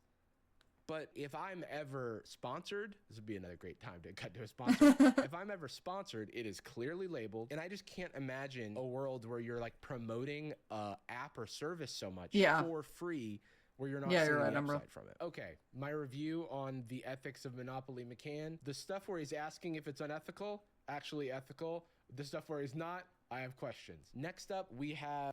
I think I'm just like literally so used to watching like YouTubers and VTubers and stuff like that, where they're like, if it's a fucking ad, if it's an affiliate, like it doesn't matter if it's like an Amazon link or literally anything, they're like, so this thing that you click on is an affiliate link, and that means that I make money, and if you don't want to do it, that's okay. Like they like overly like cover their ass. So it's weird for me that somebody's like kind of not doing that. I'm like, is this allowed? Of Zach Alsop, who has more YouTube subscribers than me. I tested unethical life hacks that actually work. So they got themselves a like Mr. Beast style, like Airac style video situation where they're doing all kinds of crazy stunts. Look, I'm not passing any judgment on the people here. I'm all about the hacks. I am a tried and true life hack expert. I believe in working smart, not hard, and also not working at all and playing Final Fantasy X. Intending to be a food critic at a fancy restaurant just to get myself. Holy fuck, he looks like a villain. Not just because he's wearing the suit and tie or whatever like that. He's got an interesting face. Okay, sorry. You know what? I'm being mean. I'm sorry. Sorry. I realized I was speaking too unfiltered. Okay, I'm gonna reel it back. Whoops, sorry. Sorry, sir. Have some free dinner. Thank you. Slow service. Sorry?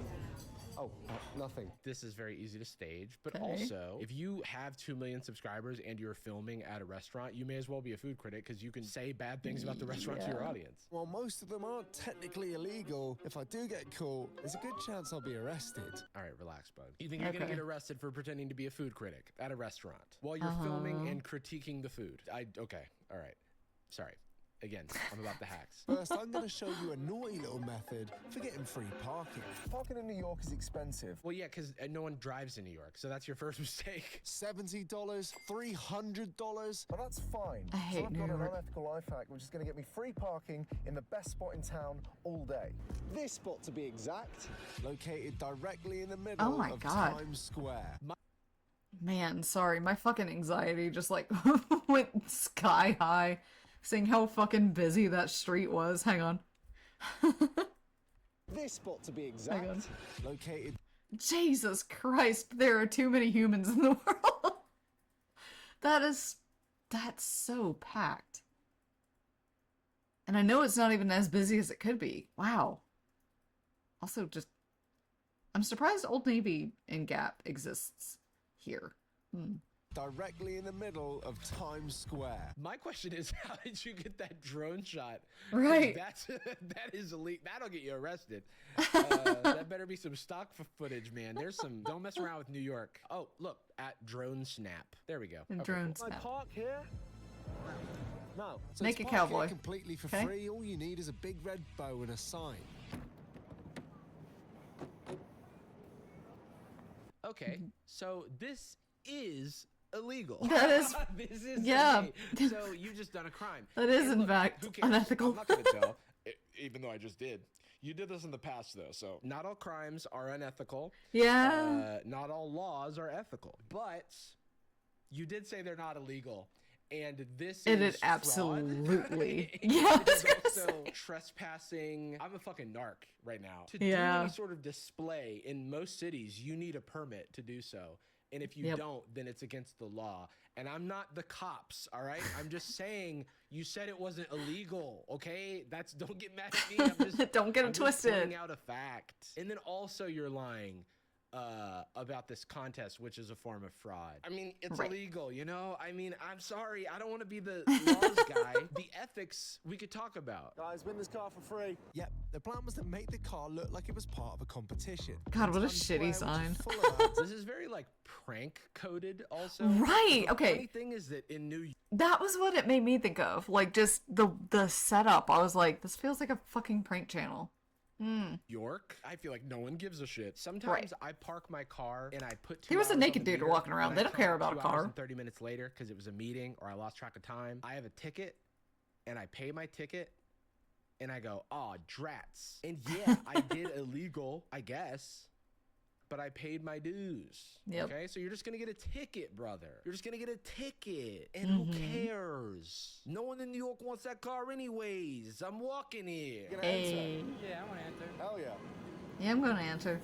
See, that sucks, man. He's like, Right. this idiot thinks I'm running a real contest. I get a nice little alert that my car is Yeah. safe directly to my phone. Which is great. It means the car hasn't been towed. Doesn't mean you don't have a ticket. What this guy cares Okay. about, which I have to point out, is like the optics of it for a YouTube video. It is a good optic in that it is intriguing, makes people ask questions. So like from the structure of like what a YouTube video I is trying to do, guess. which is get people to click on it and watch it for a long Sure. time.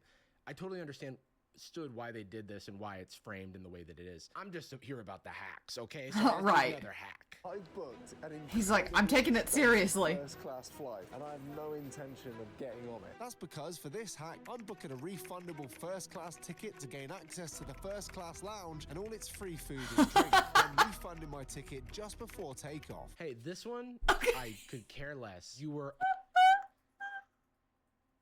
Okay, I'm kind of intrigued by this one. I'm like, oh yeah, you get like all of the free snacks. You get, now hang on a second. You get that fancy water? Now hang on. only impacting a extremely profitable business that runs pretty anti-consumer practices that tend towards unethical but provide a service Yeah. that many of us cannot avoid, and so we have to deal with these shitty anti-consumer practices, and it's affecting people who paid $10,000 for their first class flight to have a guy in their lounge who's going to refund it. Yeah. All of that's a part of the risk profile of when they create things like this. Another way you Right. could do this is sign up for one of those credit cards and then cancel the credit card. You know, they build that into Right. the budget. So unethical, interesting. I would say it's in the who cares bin for me. I'm no ethics professor. it's like- yet. I'm also It's like, is it unethical because it's dishonest? If you're going by like that metric, then yeah, like any trickery really is, like, a lot of life hacks are trickery. that involves not being honest, and in which case, yes, then it would be unethical. If that was like your entire, you know, line of what defines, you know, your morals, then yes. But this one, I'm like, again, I'm not, I'm like, eat the rich. That's all I'm gonna say. We're not studying to be one, nor am I on the process yet. These don't seem like huge ethical dilemmas for the average person, but it does fill the runtime. So, True. I mean, there's Yep, that. true. I'm not going to go through every one in this guy's video. If you want to watch his video, go for it. Look, I'm just here about the hacks, all right? Boom, next. I don't care about the, I don't care Boom, about warped fucking again. Delta. Do I think it'll work? Yeah, probably. The issue is that most people can't afford the $9,000 flight charge to begin with. Right. Even if you're refunding it, it requires a little bit of working capital or credit limit. And the Right. risks are high for people, the average Joe, to do this, because if at any point there is a issue that involves you actually having to pay for the Yes. flight, that could be Life-ruining. debilitating for people who aren't like large YouTubers. Call me a restaurant critic in the restaurant of unethical life hacks, and I've had my sampling. So I'm going to move on to our last guy. So this is another creator with over 1 million subscribers. I tested unethical ways to make money. I'm here about the hacks. What are these ethical ways? Let's take our little sample. I'm Yeah, currently let's- dressed let's up have a as little gold snacking. street performer collecting a ridiculous amount of tips from all these people. That's not actually me. It's a mannequin that I dressed up and What? painted to look like a real person, and I've been raking in money all day without lifting a finger. I think we might have found her. But like, but like, I'm like, people thought it was real. I mean, I guess the people that do that and they are real are very good at it, but I'm like, not even like a hint of movement, none, and nobody thought that it wasn't a real dude. Hell, I'm like, for these kind of YouTube videos, I'm like, I wouldn't be surprised if all the people that like quote unquote paid the tip money are like also actors. But anyways, First unethical. doesn't matter. I do kind of Oops. feel like when someone is tipping, they believe that they're tipping a street performer. Yes. And they believe that this person is doing their thing, and so Yeah, I do. they're doing think it that this for probably money. Takes away from. Yeah, I'm not sure he's breaking any laws. No, I don't think that he is. This is genuinely like, unlike the other dude, where it was like, hey, you're literally committing fraud. But like, who really cares? It's not exactly. Well, it was unethical to trick the people in terms of thinking that they were entering a contest, so that sucked. But like, in terms of how it impacts the law, okay, it was like not. It didn't really matter that much. This dude is like, yeah, it's not illegal, but like. Those people are paying what they think is a person, so then that kind of sucks, I guess. But yeah, I'm with you though. I don't think that he's actually breaking any laws on that. Real street performers. Also, another thing you need like a permit to do, and there are like real people Fair. who's like make a living doing this. All I'm saying is, if someone is walking down the street in the city they're touristing in, touring, I guess you could say, they put $1 in a bucket for a street performer, and they see another street performer. Let's say there's a silver guy on the corner who's a real man. Right. It feels bad that the person might go, I mean, they're not nearly as still Right. as the gold guy. You know, that would be a fear Yes. that I would have, which is why I wouldn't necessarily engage in this. So Yeah. I'm going to give that one unethical out of some number of ethics. I mean, it would. Okay, I don't know the legality of this, but to me, it would be like, hey, don't take a bath for a couple of days and like just wear some like shitty clothing and then go sit out near the road and like ask for money, panhandle. I'm like, I literally don't know if that's illegal or not, but like, I think when it comes to the law, it doesn't matter if you have a home or not. You could say you're homeless and it doesn't legally matter, but it does ethically. So I think it's like the same vibe. One of many unethical money-making methods that I'll be testing to see if they'll make us rich or if we'll end up behind bars. That's Why a- is everyone always What? Hang on. Damn it. I need like the Uber slowdown or whatever it is, but See hang on. if they'll make us rich. That is an interesting haircut. And again, this is not me trying to be mean. I don't know that I understand. It's like it is literally like a bowl cut with a part and some layers. But it's really like, it's an odd shape. I don't know if I'm seeing it wrong or not, but it's really like striking to me. Or if we'll end up behind bars. Why is everyone always being arrested? It's like, are we children? I'm like, because to me, being arrested is not the like risk of the YouTube video. When I watch a YouTube video, I'm not going, oh man, I hope they don't get arrested. Right. Imagine if I like started this video and it's like, I'm gonna riff a little bit on some videos I found online. Hope I don't get arrested. And then I cut to like a cop car and it's like, do I really think that this person is in any risk at any point? No. But if I'm like a kid, then like it reminds me of those like don't call Scooby-Doo at 4 a.m. type videos. The fake marriage method. I've seen this new trend that newly married couples do where they'll write a cute little message on the back of their car that says just married. They make sure to throw their little Venmo tag on there. Here's my question. Okay. Does he send the money back? Hang on a fucking second. I've never seen that before. People do that. They put their Venmo on the back of their car and they're like, just pay me. Just pay me. You about to pay me, boy. For what? Getting married. Okay. What pisses me off too is that people like love that kind of shit, so I know it works. I'm like, what the fuck? Because if you do it and don't send the money back, kind of lame. The thing is, the people who gave the money to the fake street performer aren't getting their money back. Right.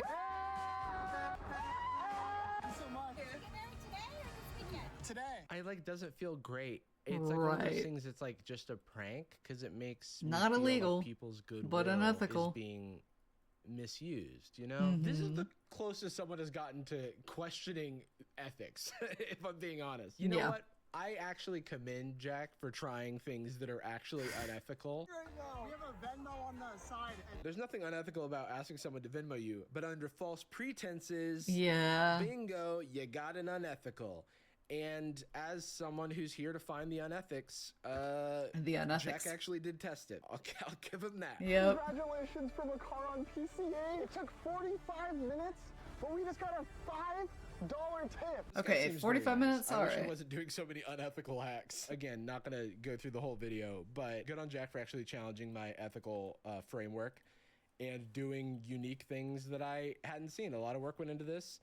But you don't need to do the unethics, sir. And that's from Captain Ethnicity himself.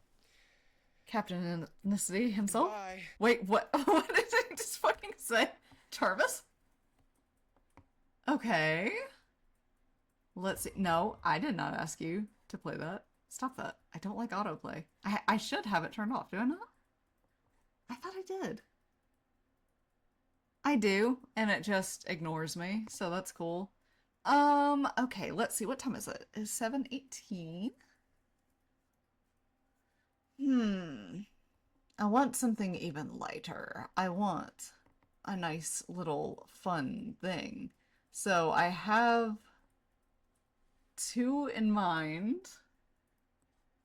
And again, I'm trying to decide. Let's... Okay, I'm gonna choose this one because I want to laugh. It is the cringiest enemies to lovers show by Chad. So I'm so glad you're here. I can just see you like tuning out. You're like, okay, I'm gonna take my earbud out. I like that. I'm just, oh, have fun, Jelly, and just take the earbud out. So yeah, I think it makes me think of reel shorts, which are just like the most stupid content I've ever seen made. It's just absolutely like soap opera drama, but like every like minute or 30 seconds or so. And so that's kind of like, it's giving that. So that's why I'm interested in it. So let's see. Watching the movie Hansel and Gretel Witch Hunters with Hawkeye, aka Jeremy Renner, and thought to yourself, this is pretty bad. I just wish it was a little badder. Then I have got the perfect show for you. The Little Witch is a story about magic, The Little Witch, love, okay. and a female character plunged into a brand new world where she Oh, has it to looks like follow real everything short. works by a man. What a fun trope that never gets old. If you aren't familiar with Real Short, it's a streaming app that specializes. What did I fucking say? What did I literally fucking say? Thank you, Papa Mutt, for fucking introducing me to this, because this is, like, the funniest shit. It is the worst content. Just some of the worst content I've ever fucking seen in my life. It is so bad, but it's like... I love seeing what garbage people come up with. It's like, every single one is shockingly bad, and you just kind of, like, get to experience, like, how are they gonna be bad this time? So, this is exactly what I wanted. Oh, thank God. Yes! In short form shows such as Fated to My Forbidden Alpha, where the main love interest is Yes! an alpha werewolf. Yes, we watched this one! Brother, please keep up, please. I haven't browsed their shows recently. The because Omegaverse! after watching one of them, I need about 2 months to recover, so please keep that in mind before you start tagging me in the clips they post on TikTok. Start the countdown. Here's the countdown. If you tag me in one of their clips before this countdown runs out, I will be real short with you. They've really cracked down on screen recording since last time, because now it doesn't even let you start to record, it just immediately gives you this warning. So I'm probably gonna go to jail for this, guys. Aw, bye, Chad a Chad. bunch of times. What about you? I tried to take a screenshot of a show I paid $40 to watch. I want you dead. Yeah, I want you die. Yeah, me too. Yeah. Yes, me too. I love her Main fucking character, Freya, who I guess is being held face captive tattoo. by this witch coven because they treat her very poorly and make her do all the Of course, her chores. name is In the Freya. first Of scene, course. these two witches immediately start bullying her. How dare you raise your voice at me? Get off me! Perhaps next time I should burn your entire face. And then the high priestess shows up and she's pretty upset that they're being mean and hurting Freya. So she tells them to go prepare the ritual where they'll be being mean and hurting Freya. Yeah, right. Freya runs away from the ritual and we spot a stealthy, rugged witch hunter spying on her from the woods. And obviously he's there to kill some witches. It's literally his job. I love how fucking cheap the costumes always are. Like, some of them will, like, occasionally have, like, a good outfit, but for the most part, they're always just, like, fucking scuffed. Job description to kill witches, and it won't be easy either because he's got to get into the coven and there's going to be a lot of magical barriers. It's not like he's going to be able to walk right in. Oh, He's just kind of here now. Well, it must be because he's so sneaky. I mean, he's quiet as a mouse. Oh my God, Tries the to leather. alert the coven that there's a witch hunter there, which doesn't make any sense because she's literally their prisoner. Help me! There's an exterminator here. There is a rat eating your toe. Guys, we should really do something about this exterminator. For some reason, the witch hunter, whose name is Ethan, has to sniff Freya to decide Ew. whether or Yeah, not this she's is a very Real Shorts. What are you doing? Stop it. Oh my God. And I just think after centuries of witch hunting, maybe they should have a more concrete detection system than this. Hey, it smells like God. up witch in here. What's up, witch? Nothing much. How about you?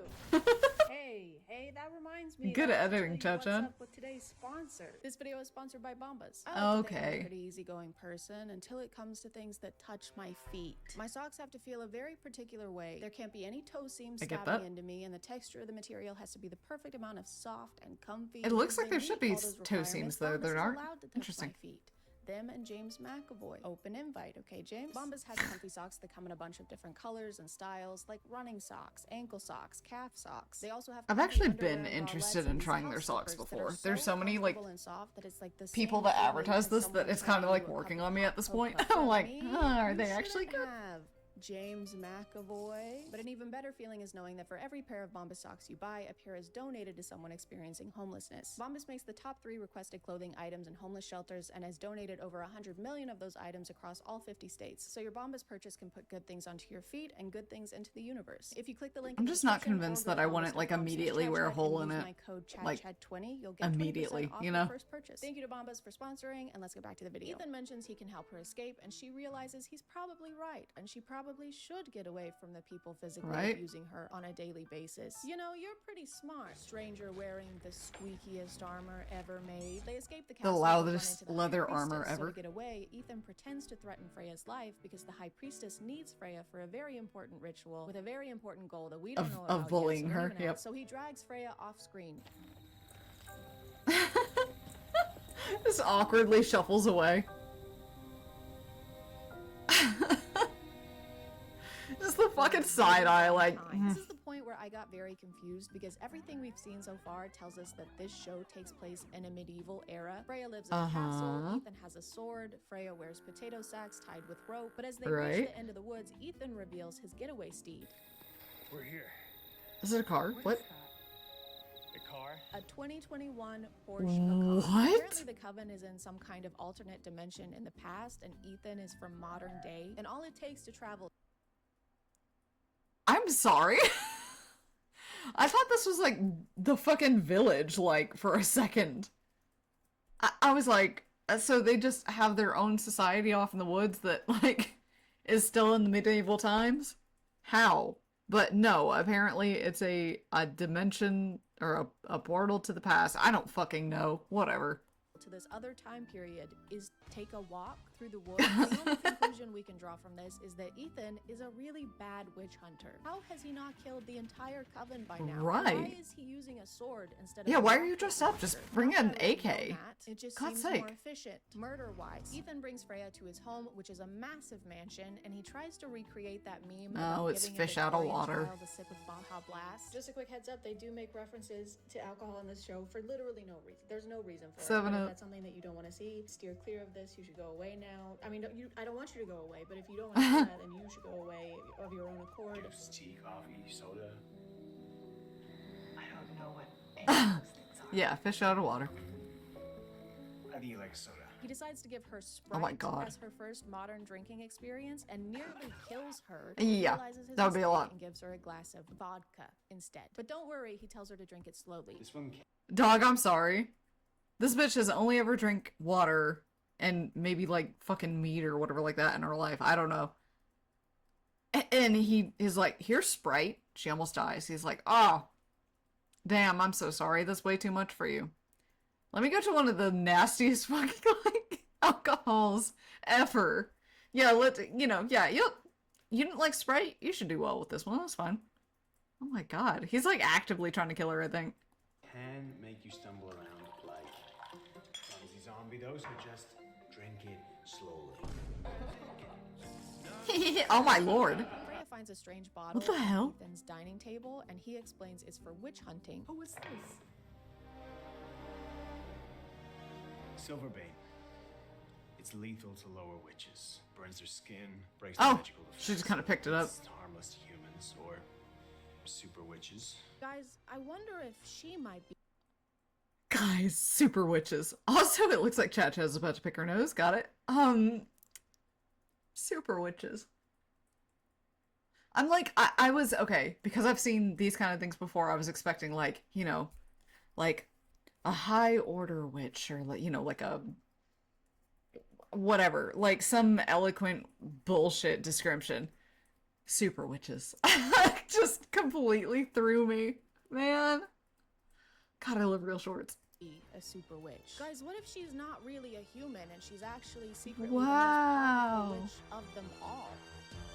Wow. Nah, that would never happen. Literally every single real short fucking ever crazy. made. I also love that Silverbane is harmless to humans, but also powerful witches. If a weapon you use exclusively to hunt witches doesn't work on some witches, that's a bad weapon to use on witches, I think. You know what weapon affects all witches?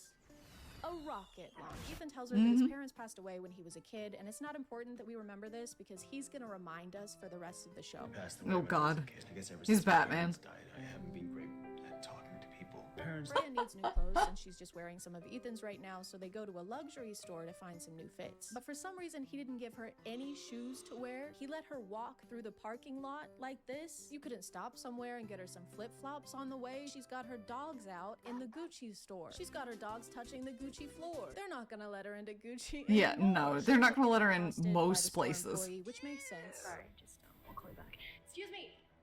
Hi, yes. Hi. Excuse me, Don't can you touch that. That shit out. Excuse me. can you Nasty. Stop that. Stop that. I know, I can't get over Superwitch's either. The store employee does think that Freya is stealing, and then the store employee. Okay, I like her does lipstick, attack too. her. You're not going anywhere. Holy fuck! Whoa! That's illegal. Whoa! Leave her alone. Leave her alone. The thing you gotta know about Freya is that everyone's gonna attack her. There's just something about her that makes people immediately. Something about her turn face is pale, just like, kick her viciously. I gotta Freya, pull her hair. Can't have you doing this to our customers time and time again. This is the last time.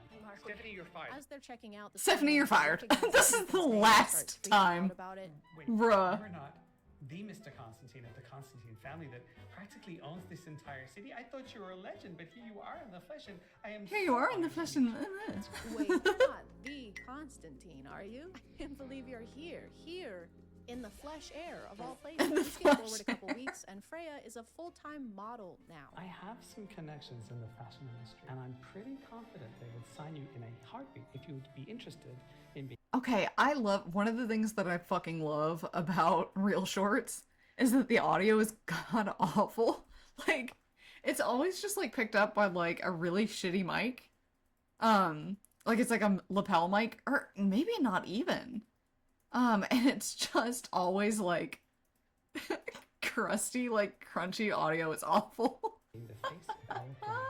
This job will basically allow you to try on any dress you want. You know how it goes. 1 week you're a prisoner, and You know then how you're it goes. a and then the next. Yes. Yeah, it's exactly that. It's Birdemic, but it's like, okay. I love almost everything about Real Shorts. I love how like fucking shitty it is. Every single one is just like a high octane drama always. What sucks about it? You know how she was like, oh, you have to pay $45 for the show or whatever like that? It's because every quote-unquote episode is like $1. And so an episode could be like a couple of minutes long, or it could literally be like 30 seconds long. And so it's like 30 seconds long, and then you gotta pay $1. It's such a scam. It is so awful. And so, like, again, one of the running jokes is, you know, Pop-A-Mutt will watch this in his stream. We're all watching. And so when we can see that the screen has changed, people just, like, spam in chat, like, -$1. He's like, yep. Glad I paid $1 for that. So it's absolutely a scam, but holy fuck, they're funny. Also, her eyes are cool. Anyways. Indeed. It was so good. I can't believe I'm the face of this new brand. I can't believe it either. Yeah, One concerning my update is that Freya neither. really likes vodka. I don't know what that was. Mine neither. Vodka. Of course you do. She really likes vodka. She really likes vodka. Ma'am? That one? A Ma'am? lot. Also, Ethan and Freya are You getting have made an to know alcoholic one another. immediately. She's living with him in his tacky mansion that looks like a car dealership, and feelings are Oh, it really developing does. pretty Ew. quickly. They do things together like watch Harry Potter. He doesn't have parents like me. His parents died protecting him from. I almost spit. Kind of like mine did over 20 years ago.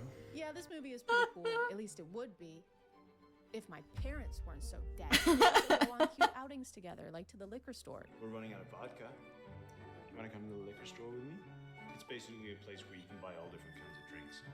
I think that you're gonna love it. Freya, Yeah. I just checked the 50 gallons of vodka I bought last week, and I think you have a problem. Damn. You don't have enough of it. Come on, let's Let's this was fucking all go. just the calm Yeah. Before the storm, because the second Ethan leaves her alone, people start kicking Freya again. Oh, I love her little shorts. That's cute. It's literally the next second. It doesn't even take a second. What for the her to fuck? grab. This part was really confusing because we've never seen these guys before, and neither has Freya. Yet one of them says this while they're attacking. I mean, damn, like, honestly. Honestly. Oh, Jesus. Her? You mess with the wrong person. What person are you talking about? What messing? What messing happened? There was no person or messing. The editors also decided to put video game sound effects over the shots of No them way. kicking. Like she's dropping rings or something. Then they realized they may have gone a little too far because Freya is unconscious. She's not moving. She's not moving. What do you mean? She's dead. Which is even more confusing. What do you because we find mean? out later that these guys work for this mafia, Oh, okay. owning, Also kind of hot. crime Whatever. lord lady, and she has a thing for Ethan, so she Oh, of literally course she does. wants Freya dead. She says she wants her dead. She tells them things like, "I want her dead." I'm gonna pause it. I'm gonna pause it. Because if I know these fucking things, if I know Real Shorts at all, I fucking know that sometime between now and the next 5 fucking minutes of this video, this bitch is gonna slap the other bitch. Because it always happens, and I need to see it. See that bitch ever again. And this is all side plot because over in main plot, Ethan is routinely fighting off witches that are trying to take Freya back to the coven. He's got like a sidekick who calls him and tells him where witches are gonna be. His name is Darren, and he kind of sounds like he's got a permanent cold. Darren. I've been tracking a witch for a few days. It seems to be a session for you. I've got a strong presence. What was that I'm accent? gonna be a pile of charred ash. Also, I I- love the scene just because of how they edited the music in it. Ethan, I'm at work, and there's this famous photographer, and there's so many great outfits. Kind of busy right now. Can you meet me at the bar? Like, there's so many things I want to tell you. It's so I love the exciting. music. I'll be there. Ethan, do you like the dress I'm wearing now? They just keep restarting the same part of this dramatic song over and over again. I can't decide if it's making me angry or happy. Is that my shirt? Yeah, I just delights borrowed it. me. Is that okay? It's not okay. Why would that be okay? I mean, you never wear it. I didn't think it would be a big deal. It is not okay. Is that a rocket look? Darren and Ethan learn that the coven is joining forces with other witches to try and get Freya back. They may be forming some kind of coalition. Man, these bitches are paying my ass. Whoa, Damn. Ethan, I'm fine with the murdering multiple people in the woods, but I draw the line at misogyny. Because he's busy, Freya goes to a bar alone, and you know what that means. Someone's gonna pull her hair again. Freya. Ethan and this other witch hunter have a meeting to try and figure out what the heck is going on and why people keep attacking Freya. But they don't really reach a resolution because this guy keeps talking about fish. There's a big fish that's been Fish? swimming around, and I am this close to catching it. Brother? Be ready when I do. What? What? Be safe. Oh my I guess God, I took that these are literally. I'm really stupid, big but yeah. fish. What is it? Like a salmon? Like a bass? Or Freya and Ethan decide to go for a walk past these protective trees around his house that block any witchcraft, and it sure would suck if the one time they wandered past these trees there was a high priestess waiting. Oh, for them. Lord That Jesus. would be unfortunate. The music. Ethan tries to defeat the high priestess, but she's just too powerful, and sadly, he dies. Oh. He's fine. He is dead. He's okay. It is a little hard to take this scene seriously when Freya is dressed like she's about to sell her home and make her Right. 4 children live in a van. The High Priestess reveals that all this time Freya has had a powerful weapon hidden within her, and the only way to release it is by causing its vessel, Freya, a whole lot of suffering. That's it, Freya. Oh my God. Which is why they were always performing those rituals on her. And they didn't work. But now that Freya has been kidnapped every time she leaves the house, kicked until all her Right. rings are gone, and worked in the entertainment industry, she's finally And her suffered boyfriend enough. keeps getting Her pushed powers are down. released, and she defeats the High Priestess once and for all. Take it! Now, it does take Ethan a while to come around to the fact that she's a witch, since his parents were murdered by them, Parents- and it's Well- his lifelong mission to eradicate Okay. them, a mission he never stops talking about. Just kidding, they start making out immediately. Wow, after. cool. We flash forward a year to see our happy couple together as Freya learns to control her powers, nearly incinerates him, and whispers sweet nothings into Ethan's ear. This isn't over. Remember what happened last time? Yeah, I'm sorry. You should be. You always forget. I'm sorry. Just stop apologizing with the same damn words. Okay, well, just accept my apology and I will stop apologizing. Oh my God! How did I ever fall in love with you? I'm sorry. Aww. Oh. They can barely Okay, stand so each she. other. Oh, Never she shut did the not back get why the slapped. coven is in a Okay. different time period, or They just kept how pulling her Ethan hair. owns basically Fine. the whole city, or what started the witches versus Fine. witch hunters conflict in the first place. Personally, I think the hunters are being a little dramatic, and the witches probably didn't do anything wrong. I think they're blameless in this whole thing. Now, if you'll excuse me, my ride is here.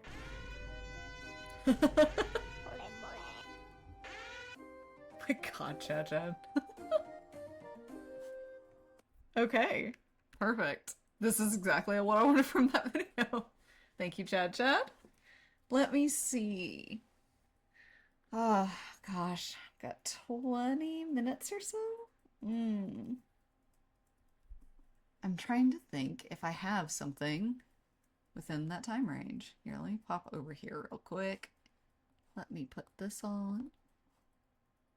Let me put on some chill music real quick. Just something to listen to while I look. Okay. La, la, la, la, la, la. There we go. Okay. Let me see while I look. If you're still here, is there anything that you can think of? It's not gonna take me too long. I have a couple of like videos where it's like these fucking guys eat like it's like two Brits try American donuts, and I'm like that's absolutely the kind of shit that I would watch. But I'm like, but would that be good for a stream? No, probably not.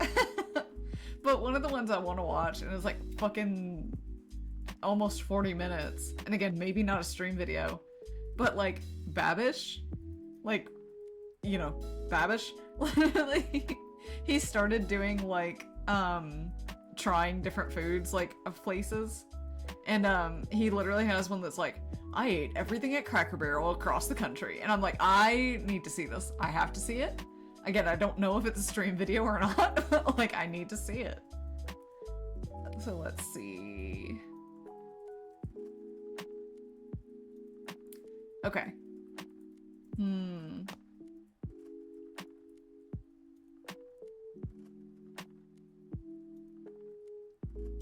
Okay. I think I've got one. So let me turn this back down. There we go. I'm gonna pull this over here. And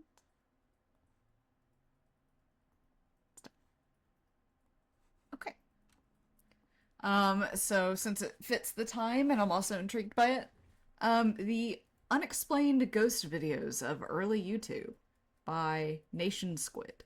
So let's see that, because I really enjoyed the creepypasta video that we had, that we watched a couple streams ago. So Last day of summer in 2008, I came across a very strange online article. It was my brother who discovered it on the family computer and called me into the room to show it to me. Okay. It simply bore the name Gnome Sighting in Argentina, and attached to the page was a video link.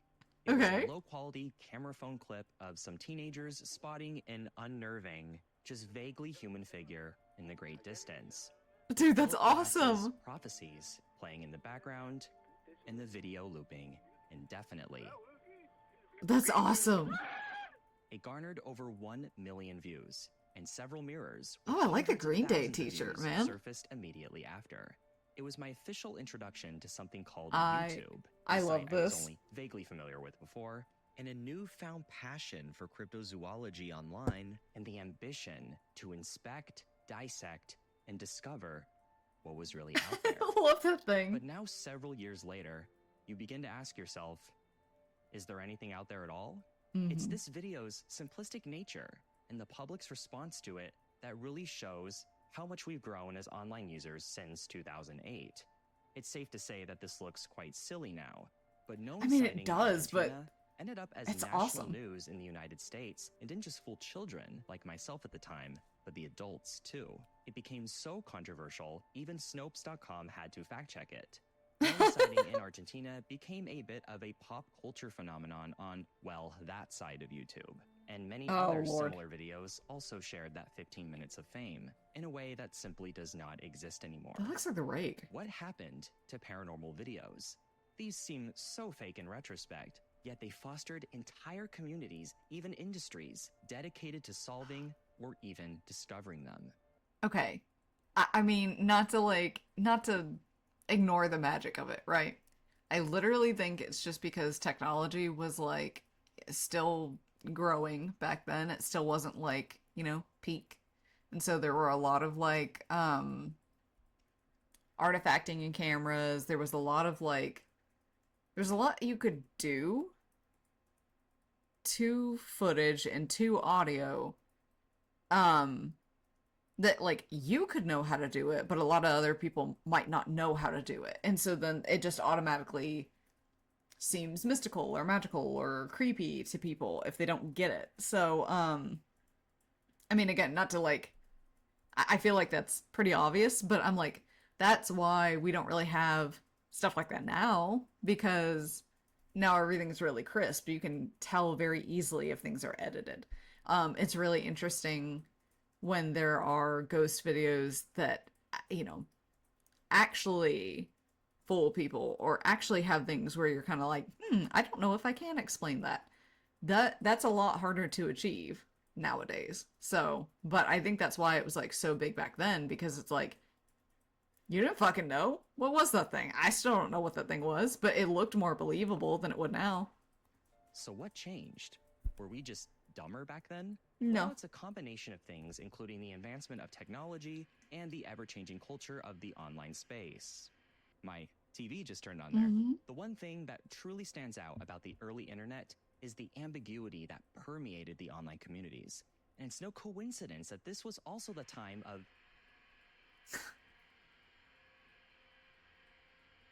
That face, just... I like his fake grapes. Nice. Nice edit.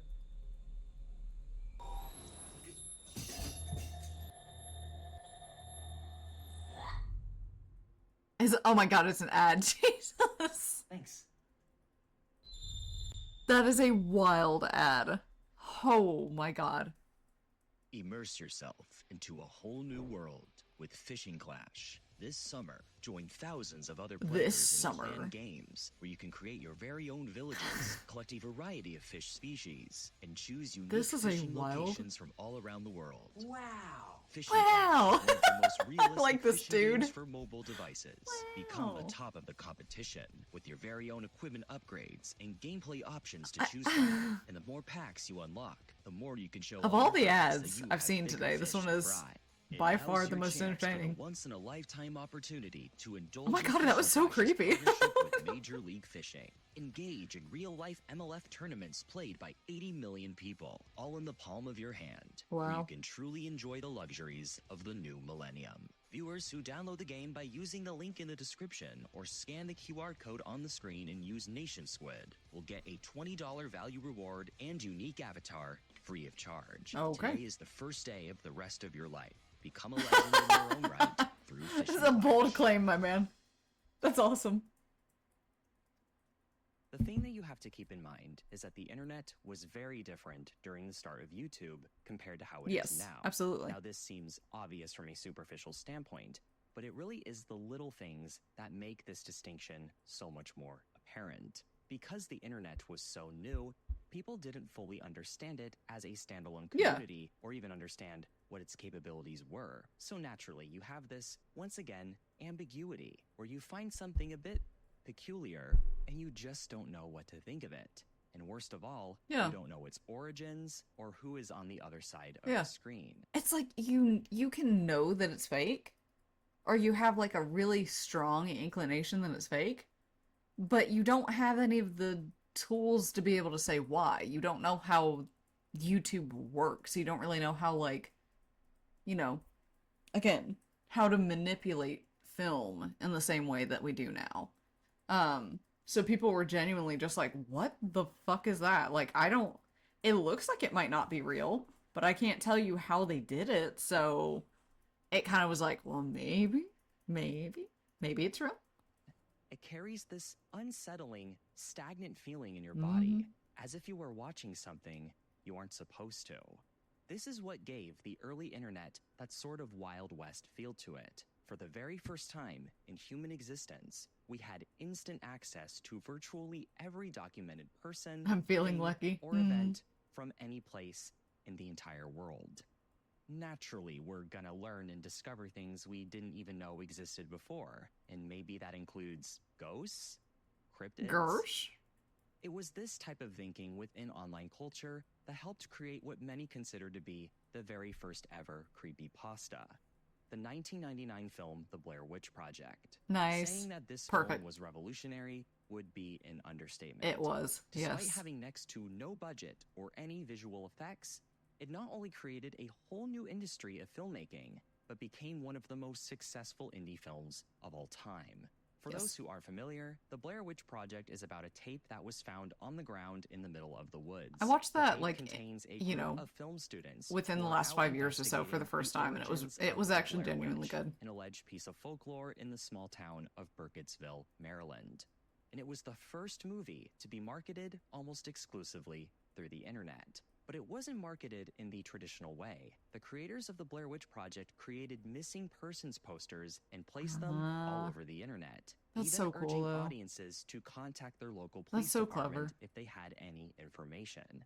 About a week before the film came out, the Discovery Channel even aired a fake documentary about the origins of the Blair Wow, Witch. that's cool, The though. actors in the film That's even clever. used their real-life names for it to enhance the realism. Wow. And so when people saw the film for the very first time in 1999 and saw this disclosure at the beginning, they really didn't know what to think. Right. So many people thought the Blair Witch Project was real. The parents of the actors even got sympathy cards in the mail. Oh. These rumors would quickly be Wow. settled once the actors started appearing on talk shows. Wow. But it was the marketing behind the Blair Witch Project that God, made that's the so film fascinating. That's so convincing clever. and so terrifying. It is even considered by many critics to be the scariest movie of all time. And it's the fact that you don't even If you see if the you're Blair Witch if you at allow all yourself to during the get into entire it, movie yeah, that it makes is. all the more It is creepy. convincing. It could have been anything that took those poor kids. The Blair Witch Project was one of the first mainstream internet hoaxes, and the reason it was so successful is because it understood the internet. It Mhm. understood that mystique it carried. And when YouTube showed up, this amplified Oh by my God. orders of magnitude. Anyone could YouTube. now upload any video they wanted at any time for free. Now there were a million Blair Witch projects. Is this ghost sighting real? I Is feel this like I a remember real that one. Chupacabra? Because the internet didn't have the transparency, the precedence, or same. Oh, level hang on, of hang on, hang the on, hang on. internet didn't have the Wait. transparency. I feel. Oh, I literally remember seeing this image. Like, I remember seeing this thing and people being like, I don't know what it is. Like, it has to be a chupacabra. It doesn't, like, I think it's actually just a, like, coyote with mange or something like that. So it doesn't have fur, but, like, I feel like I distinctly remember this thing. The precedence, or same level of public involvement as it does now, people just didn't know what to think or what to expect. They were exploring parts of the world that they could never fully understand without the internet. So of course, they're going to be more gullible.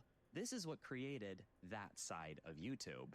During the early days of the site, if you clicked on just one strange video, you would then be recommended a huge series Yeah. of other strange videos. Oh, I The hate more this of them one. you clicked, Ew, I the hate that one. I stranger hate it. got, and the harder it was to Oh. get out of. And you've now Wow. entered a digital rabbit hole.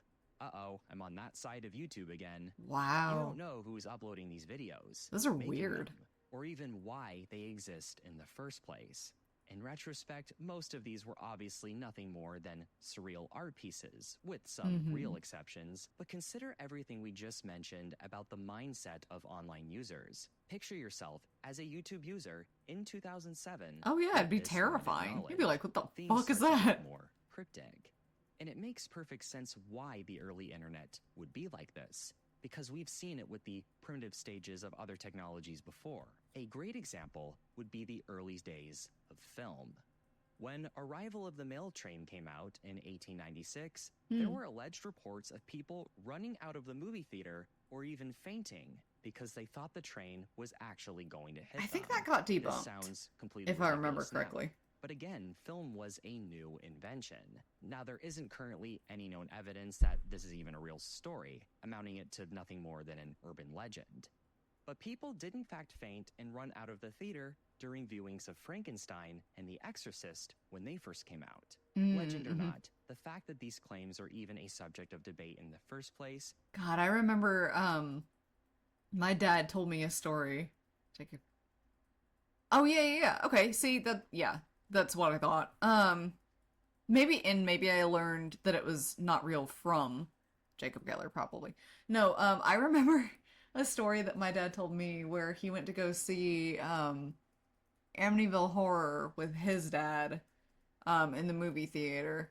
And I guess he was like young, you know, like maybe I don't know, like under 7, let's say, or whatever. And apparently it was just so scary that he literally like ran out of the theater and like ran down the sidewalk like a couple of blocks away. So like yeah, people that are not used to, you know, again, if you haven't seen horror stuff like that, if you're not used to it, if it's new, then yeah, it can be very I don't know, viscerally scary for people, I guess. Reinforces the unknown that comes with something new. Hindsight is always 2020. These films aren't exactly scary anymore. We are so desensitized to these things now, we often forget just how much we didn't know back then. This Exorcist could still be a little bit creepy, but yeah. On the internet. And another primitive technology that coexisted with this era of the internet also strengthens this concept. Video cameras were just shittier. Yes, exactly. This is what I was saying earlier. HD. You could barely make out what was even going on in some cases, which allowed for the bar to be so low. You could better get away with bad editing, bad acting, what would otherwise be unconvincing plots, etc. And just like with the Blair Witch Project example, this left more to the imagination for the viewer, therefore making it scarier and even more believable. I do want to know how they made it, genuinely, a but movie I watched all the time growing up. And it's actually the inspiration for me making this video right now, particularly the birthday party scene. Every person I have talked to in my life has said that this is the scariest scene in the whole movie. It is a news broadcast of a video that was recorded at a birthday celebration in Brazil of a verified alien sighting. Oh, is it signs? Oh. You can't exactly make out what it is, other than just a menacing black figure. Yeah. Now, if you've never seen signs before, this isn't really scary at all. Right. But at the time, it was horrifying. It was indirectly taking elements from that early internet culture. Yes. A lot of the people blurry, who you can't really tell what it is. Are those who actually saw signs back in 2002 and associate the scene with their early, distant memories of being terrified. Gnome sighting in Argentina also has a reasonable explanation to it. While we don't exactly know for sure what is going on here, it is most likely just an aardvark standing on its hind legs with its snout pointed up. But all we get is just really bad quality video of just a shadowy figure. Oh my goodness, that would make so much sense. Oh, I can like see that now. I would have never guessed it, but oh. Imaginations kick in.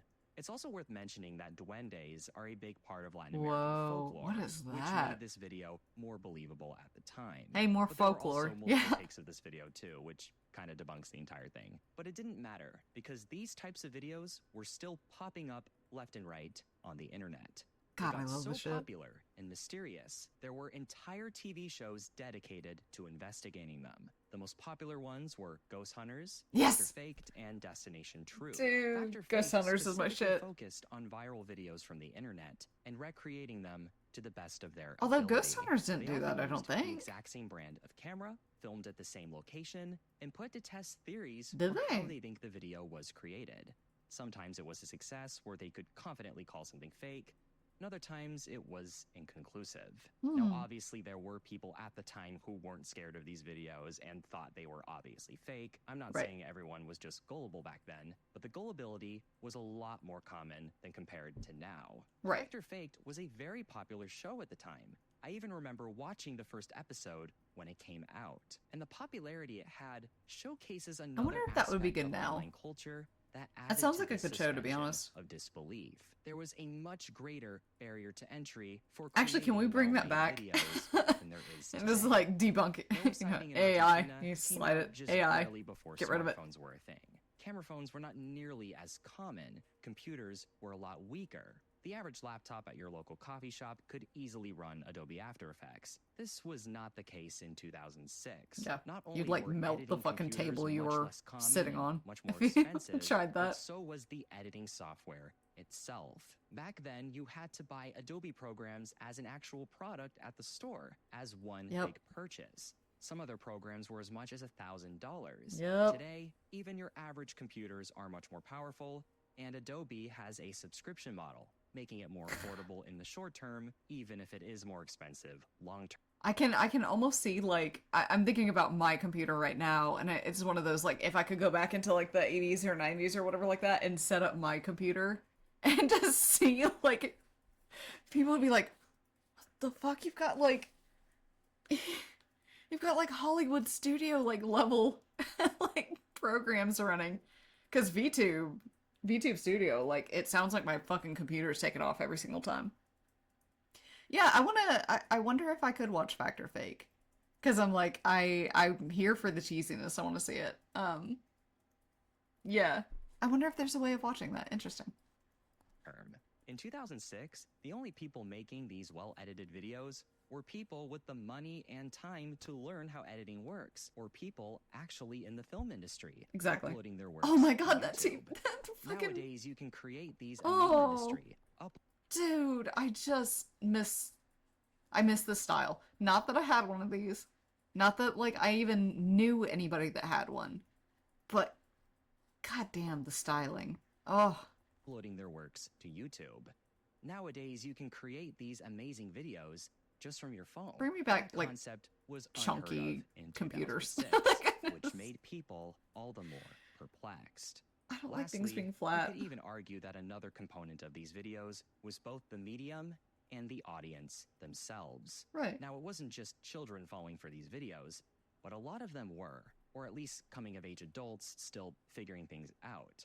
In the early 2000s, you still have a lot of leftover technology from the 90s, the decade this audience primarily grew up in. I love And skate children, videos. well, they often get scared of things that are otherwise not that scary. Mhm. They're more likely to fear the abstract, simply Mhm. because they don't understand it. And a lot of these scary memories come from things they saw on TV Oh my back God. in the 90s. Analog TV, to be Dear Jesus. specific. And a lot of these early YouTube videos were still filmed on analog technology. So that audience is more likely to associate that medium of video with traumatic Dude. memories of fear. Oh Much like no, what people the- do with that scene in Fucking the summer. courage scene. No, I was not ready for that. I was like, I had 1 second of like, that looks familiar. Oh yeah, mm-hmm. What, are you gonna show me Large Marge next? Come on, dude. This is why analog horror is so popular now. It reminds people of the scary things they saw. in Ooh, their I hate childhoods. that. But the reason Ooh. analog horror is not as scary is because it is self-aware. It is Mhm. now a well-known trope with novelty status. A lot of Yes. this analog media is scary unintentionally, which somehow Mhm. makes it worse. And when you actually add a mysterious narrative to that, it compounds that fear even Interesting. more. This is not analog horror. It's horror that just so happens to contain analog elements, which Yep. for many people subconsciously triggers a sense of dread. Yep. It was the obscurity, the technology, people's access to that technology, and their understanding and associations with that technology that allowed for paranormal videos to exist in the way they did, with a little bit of room for skepticism. While strange things still pop up here and there, and there are still communities that believe in the paranormal, we understand the internet so much more now. We know what people are capable of these days, and more people can access it and contribute to it Yep. in great quality than ever before. Now that everyone's doing it, it's not exactly special anymore. Right. And you could even say that the death of convincing paranormal videos is an indirect byproduct of dead internet theory. There was so little going on during the early internet, it was hard to tell what was real or fake. Mhm. Now, there is so much going on, it is once again hard Yay, to tell ChatGPT. what is real or fake. Mhm. Really, the only thing you can do now is just unplug. Try not to worry about it. It's just like with a phone. Unplug it, no one can reach you. The same goes for the internet. The call is coming from inside the house.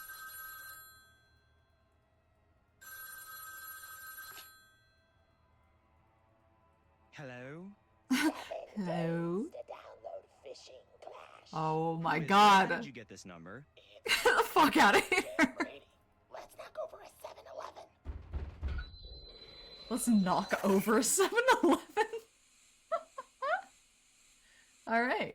Hey, good ad, man. A special thanks to my patrons and channel members for making this video possible. Very cool. I like the video. Good job. Again, that was Nation Squid. Okay. I'm basically done. But I saw this meme video the other day.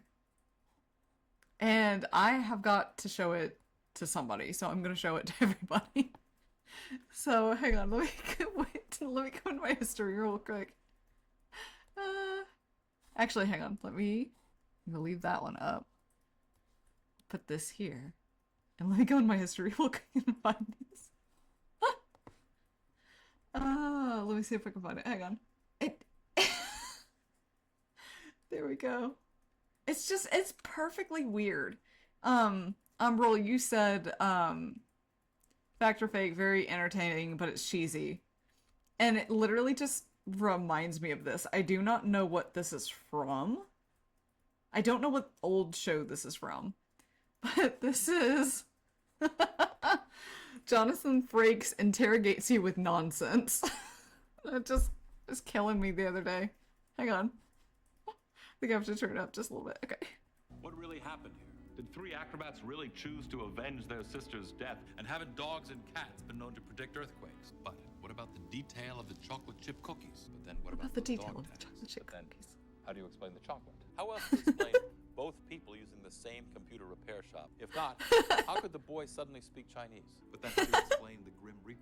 And what about this unusually shaped chair? Why did the insult machine suddenly give compliments? And how do you account for the loose stitching on the quilt? Was Jocelyn really cursed by the beautician? If so, how do you explain the doll using the name Miss Robinson? But then, how do you explain the grease and screwdriver in the father's bed? If so, how did the men's room attendant know so much about Artie? But then, I don't know. How could he have possibly known about the children's playground? If so, how did he get the gift back? But then, who murdered Professor Wainwright? And how do you explain the pen? And how do you explain... Is it from it?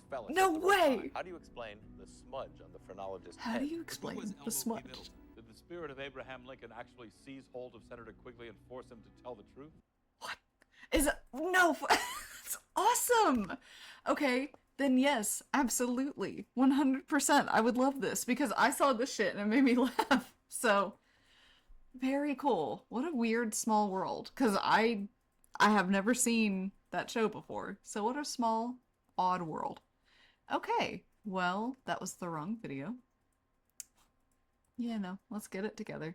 Here we go. End of stream. Okay. And I put on the music. And I put on the music. There we go. Okay. We made it up. Yeah, seriously. Alright. Well... that is the end of today for me. It is the end of stream for me. So, I hope you all have a great night. Thank you for stopping by. Umbral, thank you for being here as always. Really appreciate it.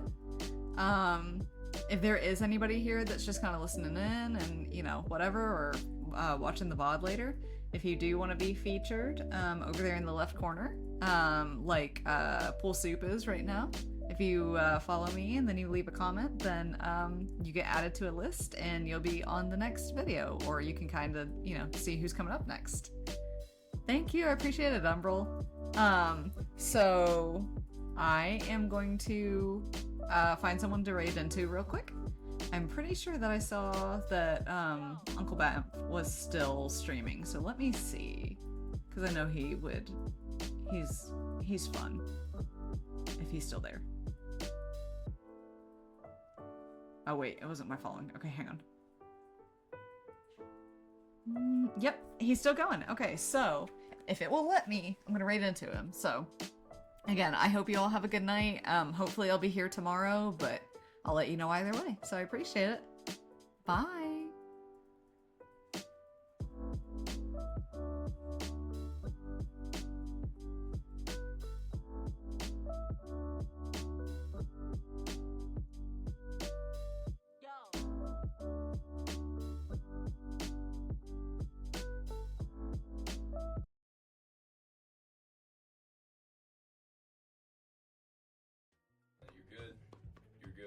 Yo, Jelly! All the deer, come on through. All the deer. All the deer. Well. Come on, all the deer. More deer. Hi, Jelly. Welcome on in, ladies and gentlemen. Hello, Jelly. Hello, Raiders. Hi. How's it going? I'm Uncle Bamf. I'll wait until it dies down. Hi. I'm Uncle Bamf. Or just Bamf or Bunkle. Whatever you want to call me. I'm just a silly little old frog that loves to play games. Today is kind of an unscheduled day of just chilling out with Stardew again. Because it just be kind of one of those days. But how you doing? Let's see, what were you up to? What are you up to? Chat, if you're not following Jelly, it's an absolute disservice. Go follow Jelly. There we go. Oh, I guess there we are just chatting today. Never a bad day for that. He's also related to Kermit the Frog. Why does everyone think I'm related to Kermit the Frog? I'm not. I do want to get like a little silly little PNG tuber model of my frog, but he just looks very much like Kermit with the eyes and the flappy mouth and shit. That would be hilarious. I know that's something I think that Divi has. I really want that. But Raiders, if you need to eat, sleep, poop, rest, get something to eat or drink or stretch or do whatever it is you want to do, or just want to lurk around and chat, feel free to do so. We are just kind of taking it easy today. Listening to some cool music, chilling out with some games. I love this game. Oh God, no, now, but I have, yeah, no worries, Shelly. I hope you have a good evening. Thank you for stopping by. You can call Uncle Bam if you want to.